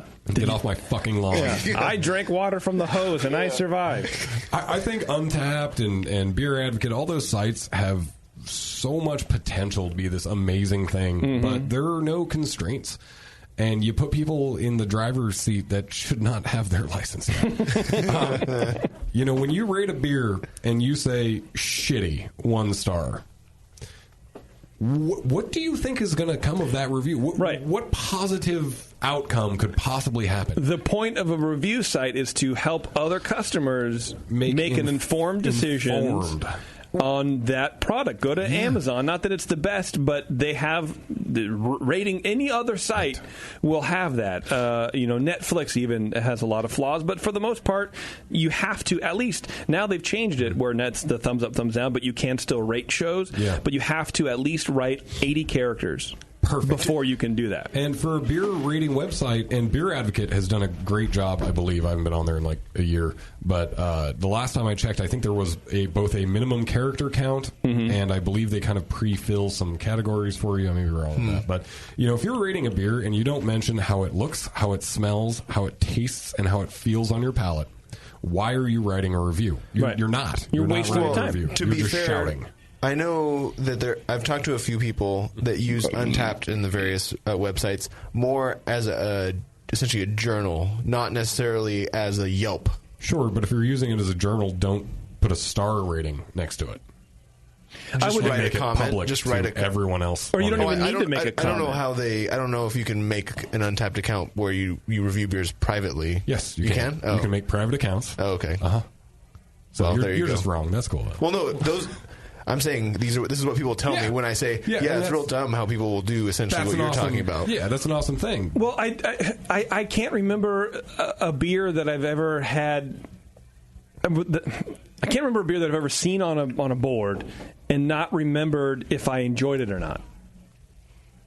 And I don't know if that's just me because I'm a genius. I'm a brilliant young man who's only 40 years old in the prime of his life. Right. Yes. Thank you very much. But I've never run across that. Where I know I've had that beer and I can reasonably determine if that was a good beer or if I want to have it again or if I don't. I don't understand journaling for it. If you're drinking 20 different beers a week like some people do, you want to record that and you want to remember things and you want to see what other people thought about it. But that's the thing. You have to have thoughts. Oh, wait, thoughts required? That's probably my problem. I know. Thinking is hard. Fuck. But so is having friends. I don't know. At a beer festival, it could come in handy when you're just doing tasters.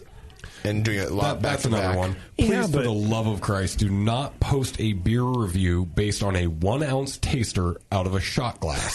From a glass that hasn't been rinsed from the last 12 beers. Right, that you've carried into the porta potty several times. You're reviewing a car that you looked at. It's not the same. And, give a little background. Looks like it go fast. Exactly. 5 stars. Right. If you think your beer review means something, make it mean something. Talk about actual qualitative aspects of the beer accurately, or as accurately as you can, and give some background on yourself, too. Hey, I'm a home brewer, I'm a brewer, I'm a Not beer in every judge. review, please. Not in every review. Have on a your profile. page. Right. And there should be some kind of rating system for the raters, honestly, because you find so many people that just, shitty, great, amazing, sucks. That doesn't help anything. And here's interesting concept. If the only place you have to go to buy beer is a Bevmo, which is traditionally very terrible on storing beers, they store beers warm. Should your beer reviews even be counted? You know what I mean? Where do we draw the line in the access to quality beer that a reviewer has? And that's where I think a required section should be, where did you get the beer? Mm-hmm. How was it stored? And there is some allowance for that. Like with Untapped, there's you can say where you're... You can. Right, it's not required. Yeah. Right, but you do have the option to say where you got it and how and what format. And should those reviews then be weighted differently? Absolutely. We constantly... I think it was 4 or 5 months ago, I got a review for Licentious Goat Double IPA consumed in a bottle in New York. Okay. Right. I haven't bottled that double IPA for 5 years. It was, I think, the 4th beer we ever bottled out of well over 30. And the guy was like, this tastes like shit, 1 star. And that brought my rating down on that beer. You should. Can you fight those? Can you email the thing and be like, dude, we haven't... Yeah, sure. Do you want to make all the beer? I mean, if we're commenting on every single comment... No, yeah. well... It just, there are thousands. I mean, I think we have close to 200,000 online reviews for our beer. So really? Yeah. Untapped has been fairly responsive, because there's been a couple of times where I've caught people still reviewing the Weizenbach collaboration that we did over a year ago. Yeah. Even though we haven't had a keg in nearly a year... A couple months ago, someone reviewed it on Untapped. How? I got because they can autofill whatever beer they want from your tap list. We get reviews for beers we don't brew all the time. I just noticed that we had this new beer called Bupkis. Never made that. Yeah, got like 20 reviews for it. You should have honestly like a social media manager or like a part-time, like one of the bartenders. Whenever there's no work to do, they should go and like we used to try have a guy do in the Portland. Untapped is responsive to correcting those things. Untapped is great good. with that. Yeah. That's good. The problem is, again, it's just one of those things that small breweries don't have time for. Right. We used to pay a guy in beer. We'd drop him a couple of cases, and he'd go on Untapped and get drunk and consolidate all of our page stuff, and it was great, but we don't have that anymore, so enjoy your Bupkis. Enjoy. Look, I'll do it. That beer sounds like a 5-star beer. Ship me beer, I'll do it. I need beer, dude. Okay, well, social media, fuck it. So what do you do? How do you? Well, it's another thing that's in it's a thing that's not going to go away. Yeah, it's not going to go away. It's in the hands of the consumer. Just be better. If you want to. That seems very passive, though. There's got to be something you can do to make. I could light myself on fire. I mean, that's been effective in some cultures. All right, and then it'll be popular on social media for a little bit. Yeah. There we go. We have our solution. Someone will rate how well you died. He could have burned a little longer. Yeah, too crispy. The char factor was really underwhelming. Yeah, the screaming hurt my ears. I do have a high-pitched scream. 4 to 5 stars. Yeah, and there was some clipping. The mic guy could have done a little better. Best immolation ever. 3 stars. Right.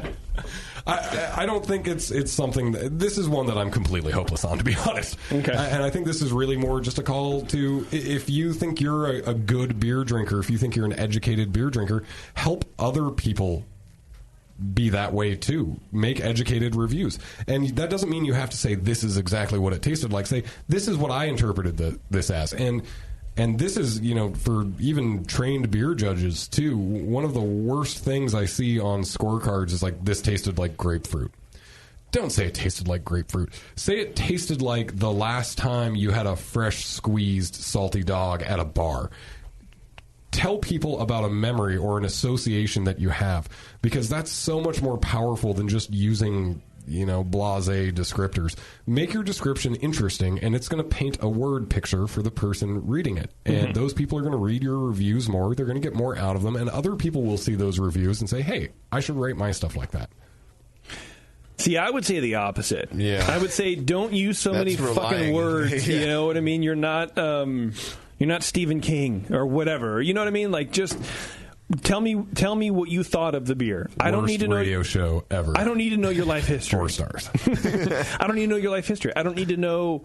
And then in playing in combing reviews for this game, it can be one there's sentence so for many. Taste, like, aroma, flavor. I bought this. It was a sunny day, and just tell me. But first of all, I'm not that type of guy.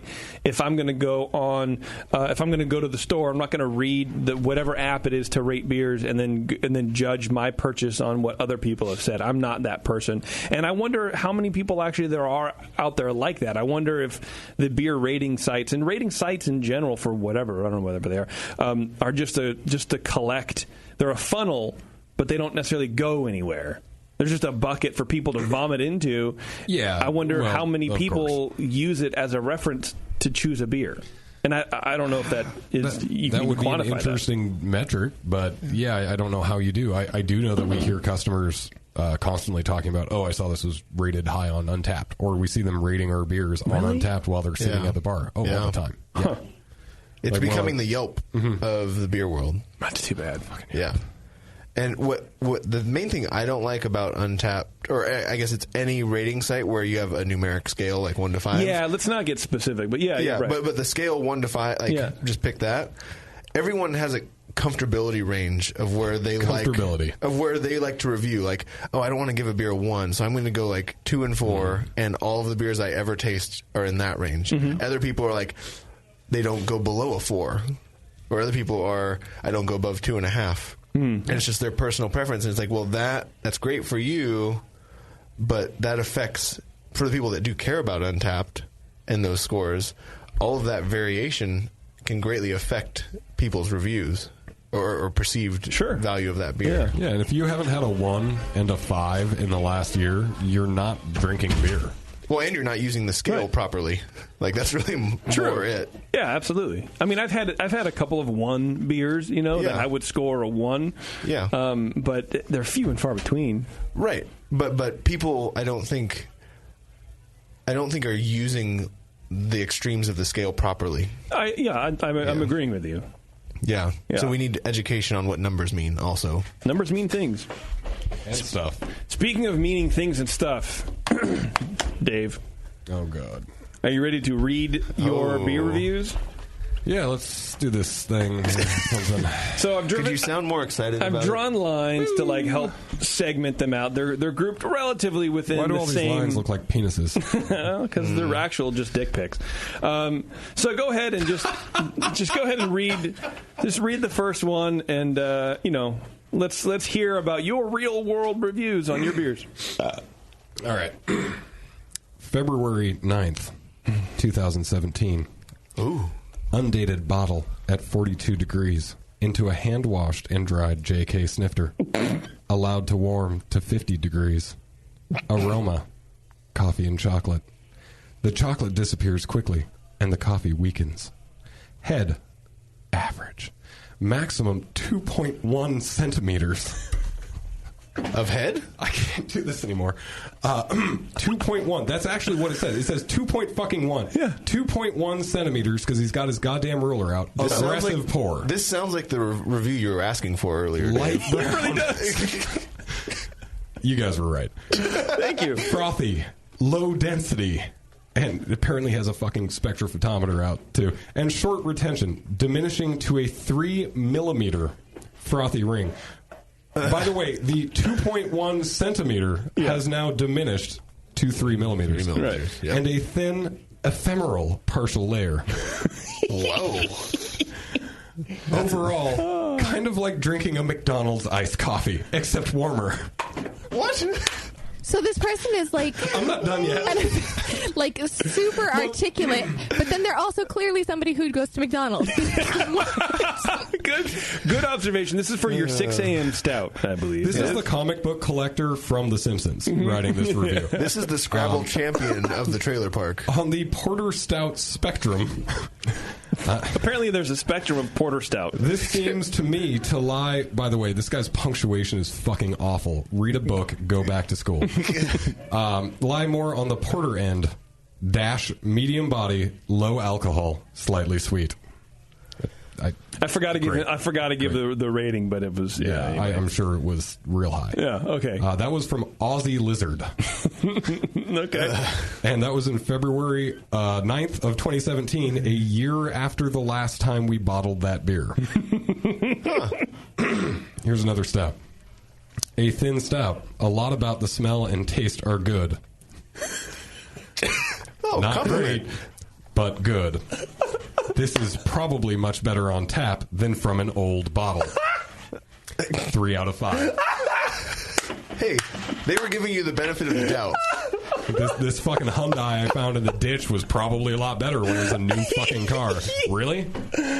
You really think so? Did you have to pick on the stout today? No, there's a lot more. Don't worry about it.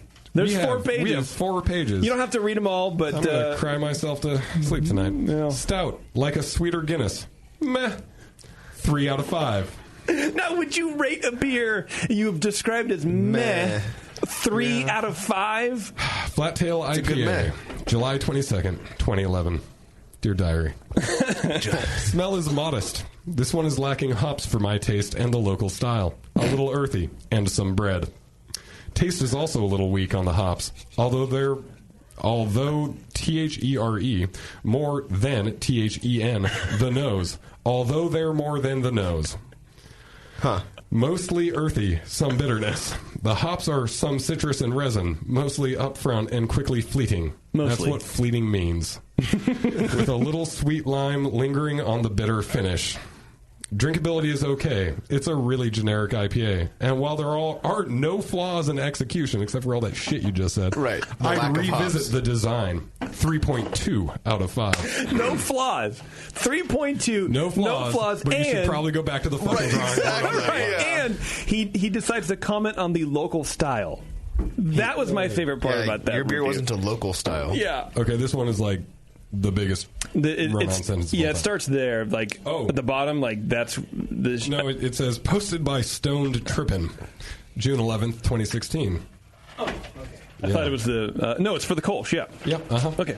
Sometimes it's nice to have something clean and sessionable in the land of insane beer, and I think this serves that rather adequately, although it's definitely not my favorite example of the style. Clean and clear, bright and light, and really pretty sessionable. A good complement to heavy food. Saucy, fried, spicy, and the like. It's a little flat, though. Needs more carbonation. And very little about the grain base, says German. Was this after Jamil's show? Is this Jamel's review? This might be Jamil. Uh-huh. It's too light there. Maybe a little too sweet and sort of corny. Not dusty and dry and cereal forward like I like it to be in this style. Oh, you like off layer. Like right. Yeah, I'll stick that in my fucking closet for a few months first and you can try it again. But it's easy enough drinking even despite all that. And when ice cold is actually a very refreshing brew. It looks like the other stuff these guys do is a little more robust, but this is a perfectly drinkable and unoffensive blonde ale. Even though it wasn't in the last sentence. Not as good as a Kolsch to me, but that's a fine point of debate, I suppose. It sounds like he couldn't That decide was what he the thought. most bipolar thing. Yeah. What was his score? Love it. I hate it. Well, this lists the average score. Oh, not man, that I rating. fucked up. You fucked All right, that up. I I think I remember that being a 2-star. I'm pretty sure. I like how it Did you was frame that one? an excellent style, and then it lists all of the good parts, but also refers to it as adequate. Most of these are from like the early days when I actually read these and got really angry about each and every one before I died on the inside and became a much happier person. Tailgater Kolsch on tap at Pre-Funk Nampa. Slightly hazy, light golden orange. Thin wispy white head, light pale soft malts, a little cereal, and light fruity yeast flavors. Expected a lighter, clean, dry body. Tasty. 2 out of 5. Oh. It was tasty. Literally the last thing you said. It was He good. said light 4 times, then says expected a lighter beer. How do I make you happy? They Give her a glass of water. wanted to say light 5 times. Yeah. Kolsch. Yeah. No head. Pale yellow color. Good, refreshing Kolsch. 2. Classic. Kolsch. Good and clean. Nothing special. 4. Hey. Those 2 last reviews should get together and fight. Yeah. To the death. Yeah. This was for our Young People Suck double IPA. It was a typical strong IPA. Chandra liked the Fort George better, and I liked the Fort George price better. 2. Wait, did they you, Fort reference George. somebody by name Sorry, in there? Is Fort George another Yes, brewery? Chandra. What is Fort George? Chandra's got her shit together. They make killer beer. They're out It's another of brewery. Astoria. Yeah, independent. That's the review. This person's review is literally reviewing somebody else's opinion on the beer. Yeah. And then refer to that person by name. Hey, everybody knows Chandra. Pulp Action by Steve-O J. Grunt Fill from Albertsons. I don't know what that means. I don't know what a grunt is. I gotta get this. Pale you like golden that? pour. Small cap of tight white head. Faint weak aroma. Malts. Grains. Not getting much out of the aroma or the taste. Weak. Not even hazy. Not sure what they were going for, but they missed. I don't know what they were going for, but I know they didn't hit it. Not even hazy. I'm so sorry my not hazy IPA was not hazy. Damn Wild Peaches and Cream. A beer that has 400 pounds of peaches in every 30-barrel batch. It was all right, but it didn't really have much of a peaches or a cream flavor. 2. Cream flavor.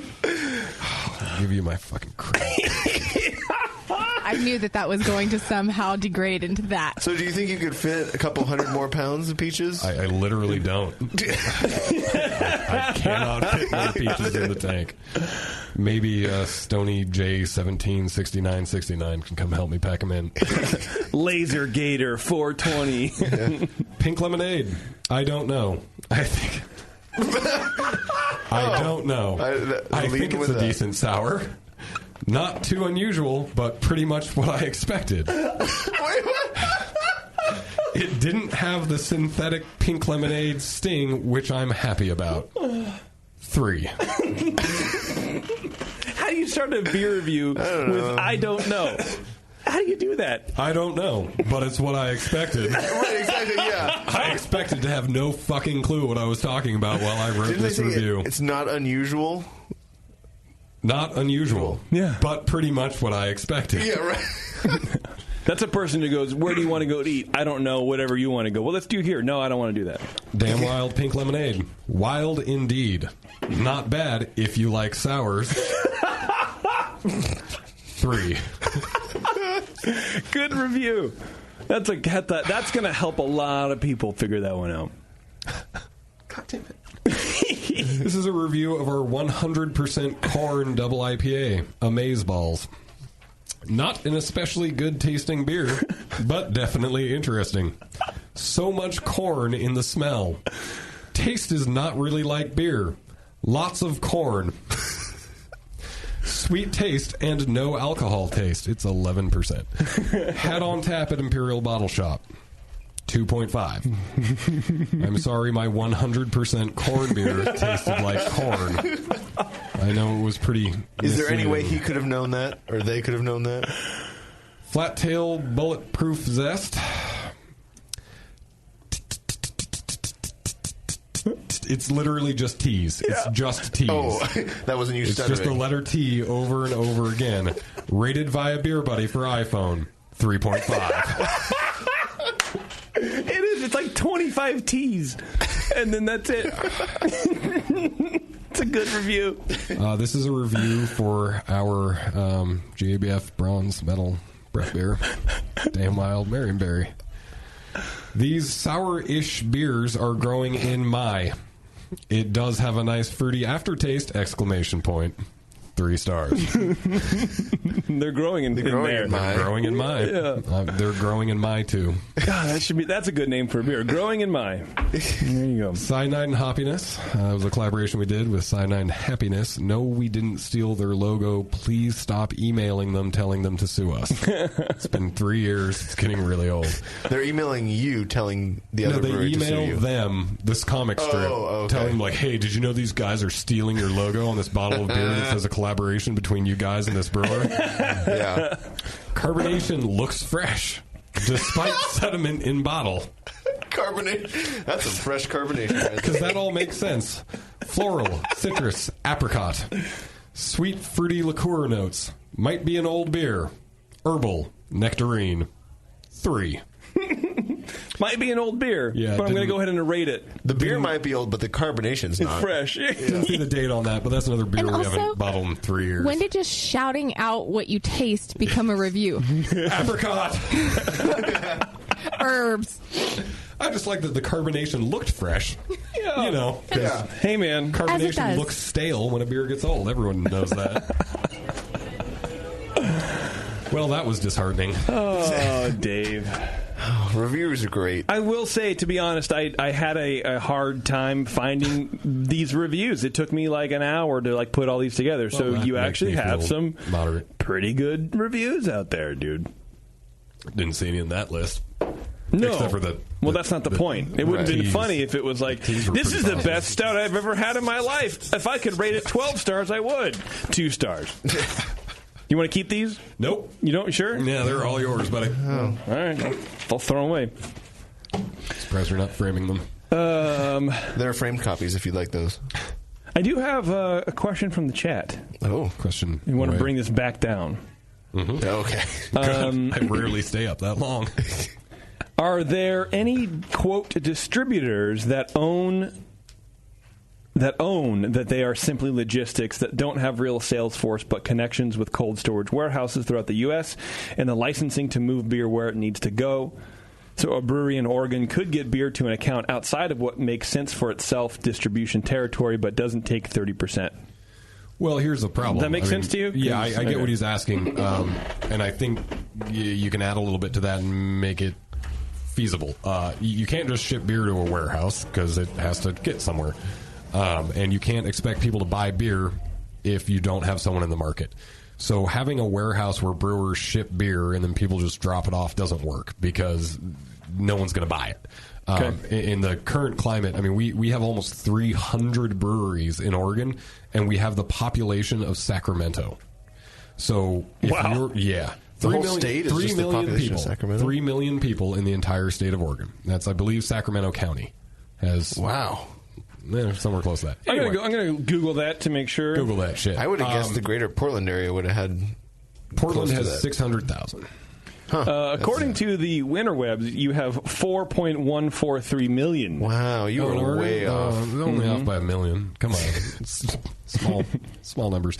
Anyway, one thing that has been thrown around is a brewer's cooperative of sorts, wherein breweries have joint warehousing and share sales staff and delivery staff.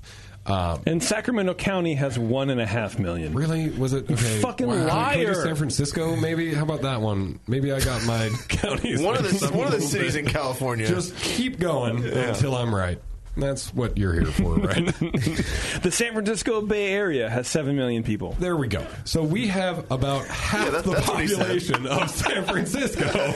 Like I said. Bay Area. Hey, this shit's fake news. All right.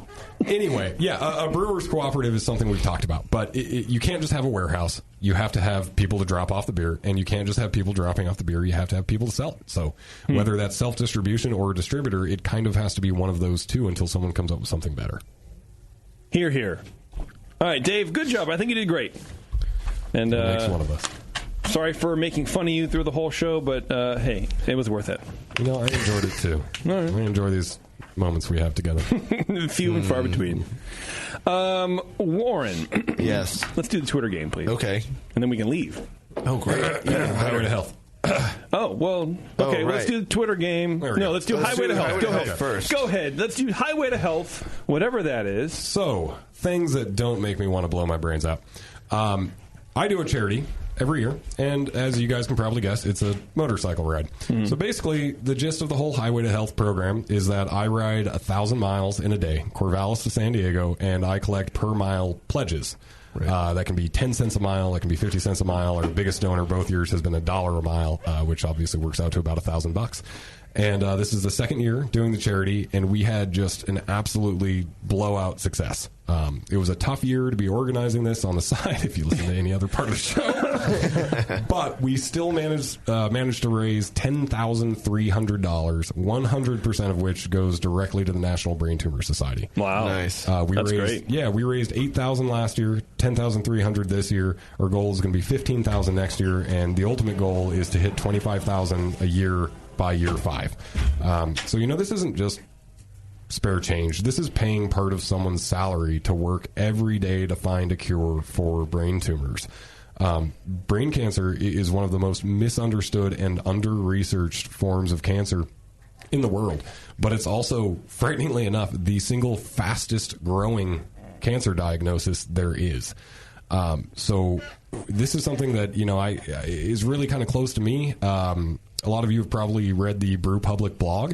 Angelo, the founder of the Brew Public blog, was diagnosed with a glioblastoma tumor. I believe it was almost 5 years ago now. And he's been battling this in his daily life constantly since then. This isn't something that just happens and you kind of go, okay, I guess I'm going to live with this. This poor guy is having seizures on a daily basis, and he still finds the time to fight, to raise money, and research for this cause. So that's what got me into it originally. And then, unfortunately, I realized that I had several close friends from high school, several people in the community, new friends that I've made that also have been diagnosed with brain tumors. I'm sure most people out there are no more than 1 or 2 degrees of separation away from someone suffering from this affliction. So the biggest thing about all of this is the people pitching in money, obviously. So I want to take a moment to thank our sponsors. We had a ton of people that came back from last year. We also had a lot of new donors. James Rice from Rice Waterfowl Guides. If you want to go duck hunting, goose hunting, etc., and you're in the Corvallis area, this guy does a killer job. It's on a family literally farm. Yes, quite literally. Right. Block 15 Brewing. Right down the block from us. Oh, I heard they're in Corvallis. They're huge in Corvallis. Everyone loves them in Corvallis. Yeah, their tap rating is off the charts. Every bar in Corvallis has Block 15 on. Did you know? You guys are killing my mojo right now. Killing me. Thank you, Nick. They open after you, right? Guys. Block 15 donated 50 cents a mile, which was over $500. And that was a huge help. They were one of our biggest donors this year. I wish everyone could see me flipping JP off right now. No, they don't have to. You told them. The Water Street Market. They did. Home of several businesses, DiMaggio's Pizza, Taco Vino. Thank you, Steve Weiler. Good place, Taco Vino. Indeed it is. You took me there on a date. Are a second-year donor. Last year, they donated $1,000, and they were our biggest donor. They pitched in another $250 this year. Thanks so much to the Water Street Market. That's great. Two Town Cider House, another back-to-back $500 donation. Thanks so much, Lee and Dave and Aaron and everyone in the Two Towns family. These guys support the local community so much, and supporting their cider in hand supports that. Roscoe's, one of our favorite bars up in Portland. It is the best place in the world to get fried catfish. Oh.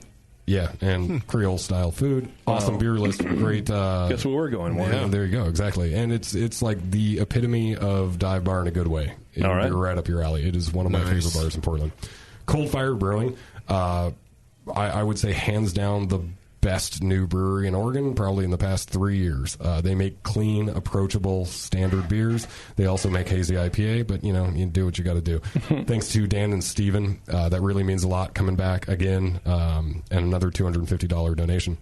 YCH, Yakima Chief Hop Union, donated $1 per mile. This was our top donor this year. Thank you so much. We've been buying hops from YCH for our entire existence. I also purchased hops from YCH when I was at Fire Mountain, Oregon Trail. They've been around forever, and thank you so much for that $1,000 donation. Sky High Brewing, another local brewery, 30 cents per mile, just over $300. These guys used to be the new kids on the block. They've been around for quite a while. They've got a killer rooftop. So head down there at sunset, grab a cocktail or a house brewed beer. It will not disappoint. Yachats Brewing, over in Yachats, Oregon. One of the most beautiful settings ever. The brewery is literally carved into the side of a freaking mountain. They have kimchi, lots of natural ferments around, so you can really hippie nerd it out over there. That sounds very Oregon. It is. It is Oregon as fuck. Culmination Brewing up in Portland, first-time donor. Thank you, Conrad and the Culmination team.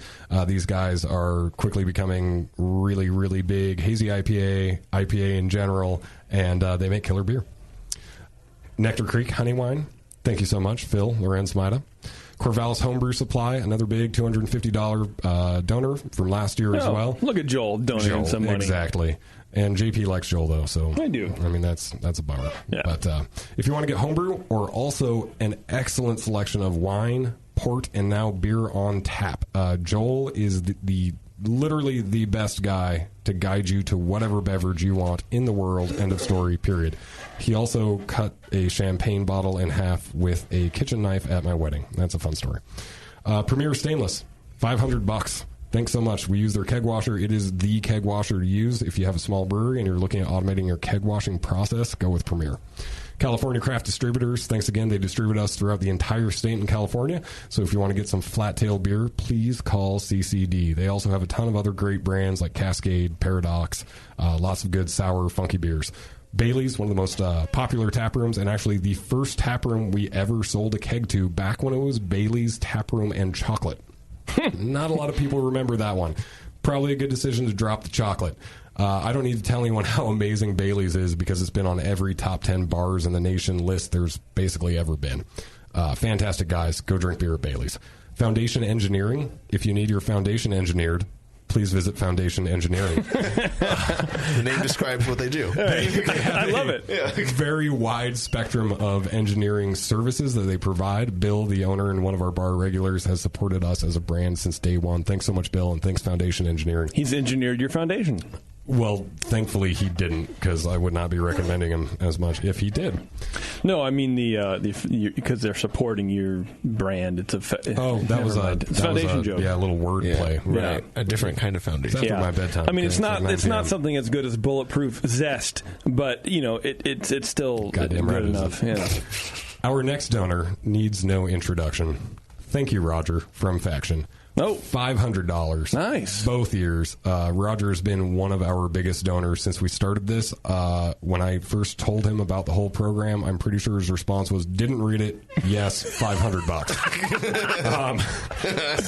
That sounds very Roger. Sounds like him. Roger's a killer dude. And if you haven't had Faction beer yet, then you're an idiot. Go over to Alameda, try some Faction beer at the brewery. You can see the entire cityscape of San Francisco across the water. It's Sacramento that you you can see from LMF. Right, yes, exactly. Yeah. And then Russia from their balcony. Precisely. And maybe even Roger's ass. Only if you're lucky. Stallbush Island Farms joined us this year. They are a fantastic supplier of fruit. I believe they only ship inside the state right now, but they have both aseptic bag-in-a-box purees and also flash frozen local fruit and bulk fresh fruit. We get all of the above from them. We've never had a quality issue. They are fantastically consistent, and they're about a 5-minute drive away from the brewery. So if you're brewing fruit beer in Corvallis, Portland, or Eugene, check out Stallbush Island Farms. Belmont Station, another one of the most iconic bars in the state. Thanks again, Lisa. We've been selling beer at Belmont Station since I was driving up in an 87 blue F-250. These guys have been with us since day one, and they're still helping us out. Sounds like you're back doing the same thing, so that's great for you. It is a silver F-250. Oh, sorry. Shit. Do you still have the big cloud of black smoke? It is, in fact, that same truck. It's environmentally conscious black smoke. Oh, okay. Melvin Brewing came in at the last moment and unsolicited gave us $500. Thanks for finding out about the charity, and thanks for helping out, guys. Melvin beer is obviously available in Oregon and also in Wyoming, where Melvin is from. These guys have been winning awards for IPAs since back in the days when they were still Tie Me Up, and great Thai food at the original location. Check them out. Cascade Floors. There are very few breweries in Oregon that don't have a floor from Cascade. We have one. It's held up fantastically, and they're also doing floors in all sorts of different food service applications. So check out Cascade Floors, another family-owned business also. Yeah. Loma's floors from them also. Yeah. Yeah, I'm really happy with it. Fantastic. Another glowing review. 2 stars. Best floor. Best floor.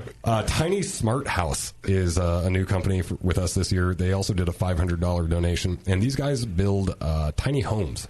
And they've been featured on a bunch of shows. They have really high quality, both trailer-mounted tiny homes and also traditional foundation tiny homes. So if you're looking to either downsize your footprint, or if you want to keep your mother-in-law as far away from your actual house as possible, stick one of these guys way in the back 40. You will not regret it. You can have plumbing, electricity, stoves, locks on the outside of the doors, whatever you need. Tiny Smart House. Check them out. Or if you're a midget. Absolutely. Yeah. Then it's a mansion, right? They should rebrand midgetmansions.com. I feel like that might not be best for their image, but I will pass that suggestion along. How about dwarf domiciles? I don't think it's getting better. If you're wondering if it's getting better or worse, I would tip this in favor of How about worse, Peter personally. Dinklage's signature? Yeah. How about little person? How about little person living? Thank you to Ninkasi Brewing. Ninkasi has been making fantastic hop-forward ales and lagers since day one.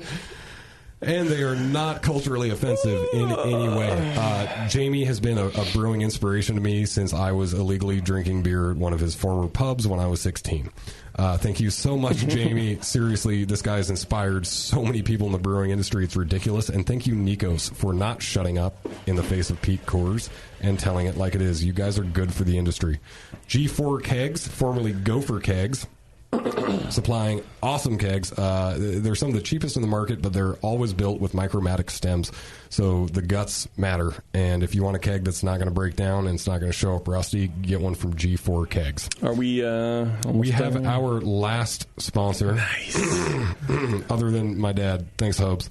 Our last official sponsor is Hanson's Motorcycle in Phoenix, Oregon, just outside of Medford. If you want to buy a BMW, go to these guys. They literally have been rated the best dealer on the West Coast so many times, I don't think they give the award out anymore. It's family-owned. You can see 6 generations of Hansons sitting in the showroom when you go in. They're not going to push a bike on you. They're going to find a bike that fits you, and they're going to let you convince yourself. They sell fantastic motorcycles, and they have the best support, period, of any dealer. So thank you so much to all of our sponsors.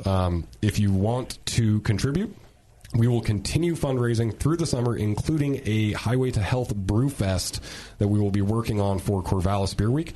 Check out the braintumorcommunity.org. Look for Team Brew Public, and you can go ahead and click on my link, Dave Marliave, or Highway to Health, and you can click the Donate Now button, or shoot me an email at highwaytohealthfundraiser@gmail.com if you'd like to pitch in, or if you'd like info on how to help next year. Thanks. We're a sponsor, right? That's why you were coming on to do this? You are a sponsor for, thank you to the Brewing Network. Wow. So much. Well, you almost forgot to thank us. Wow. And the Brewing Network did not actually donate money, but they did something much more important, which was letting me thank all of my sponsors, because we have to, we got to give these guys something back. And that's true. Yeah. This is, believe it or not, actually also good for the brewing industry. And I'm not the only person that has been inspired by the Brewing Network.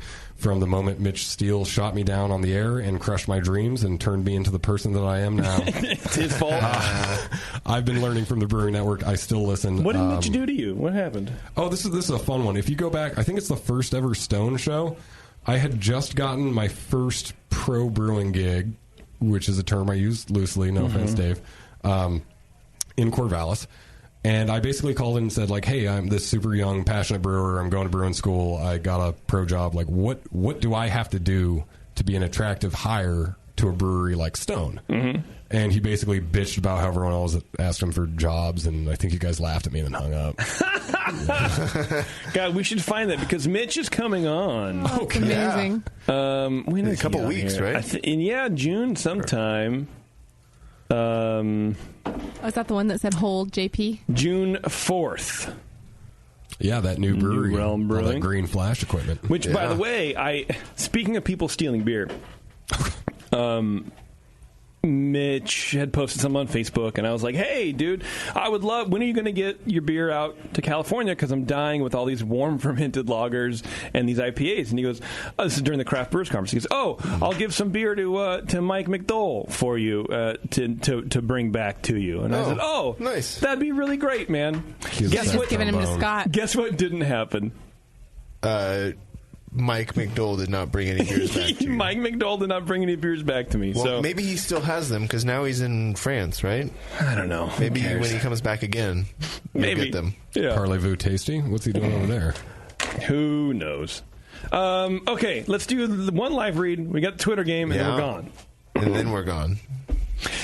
Adam and Eve is determined to help you spice things up in the bedroom, and they're backing up that promise. Check it out. Go to adamandeve.com. You'll get 50% off almost any item when you enter offer code BNARMY at checkout, and then you get the free Big O kit for a limited time only. Of course, everything good comes limitedly. Climax gel. You get a mini vibrator. You can choose an adult toy, not a movie, or almost anything else. You get that one item at 50% off. You get free shipping plus that O kit.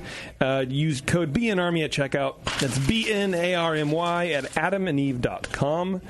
Warren, Twitter game, please. Let's go for it now. Yes. So the question was, since Dave needs all the luck he can get, yes, even though we're apparently having Thai food, which is close to China, right? Do we get fortune cookies with Thai food? It might as well be Chinese food. Okay. Yeah, let's just call it Chinese food. Yeah. So I'm drinking Chinese iced tea right now. I was asking name this the culturally insensitive show.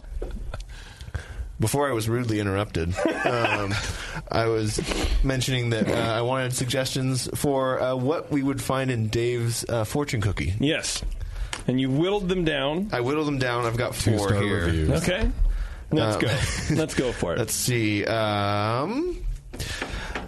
Jeff the Rev 74 post says. This is like the run pattern he ran in high school when he scored the team's touchdown? I guess. Maybe. Yeah, he was known as the Rev. When in anger, sing the alphabet backwards. Apparently. Then he says learn Chinese, put some Chinese characters, then says beer, and your lucky numbers, write this down, 6 and 9. Oh. Yeah.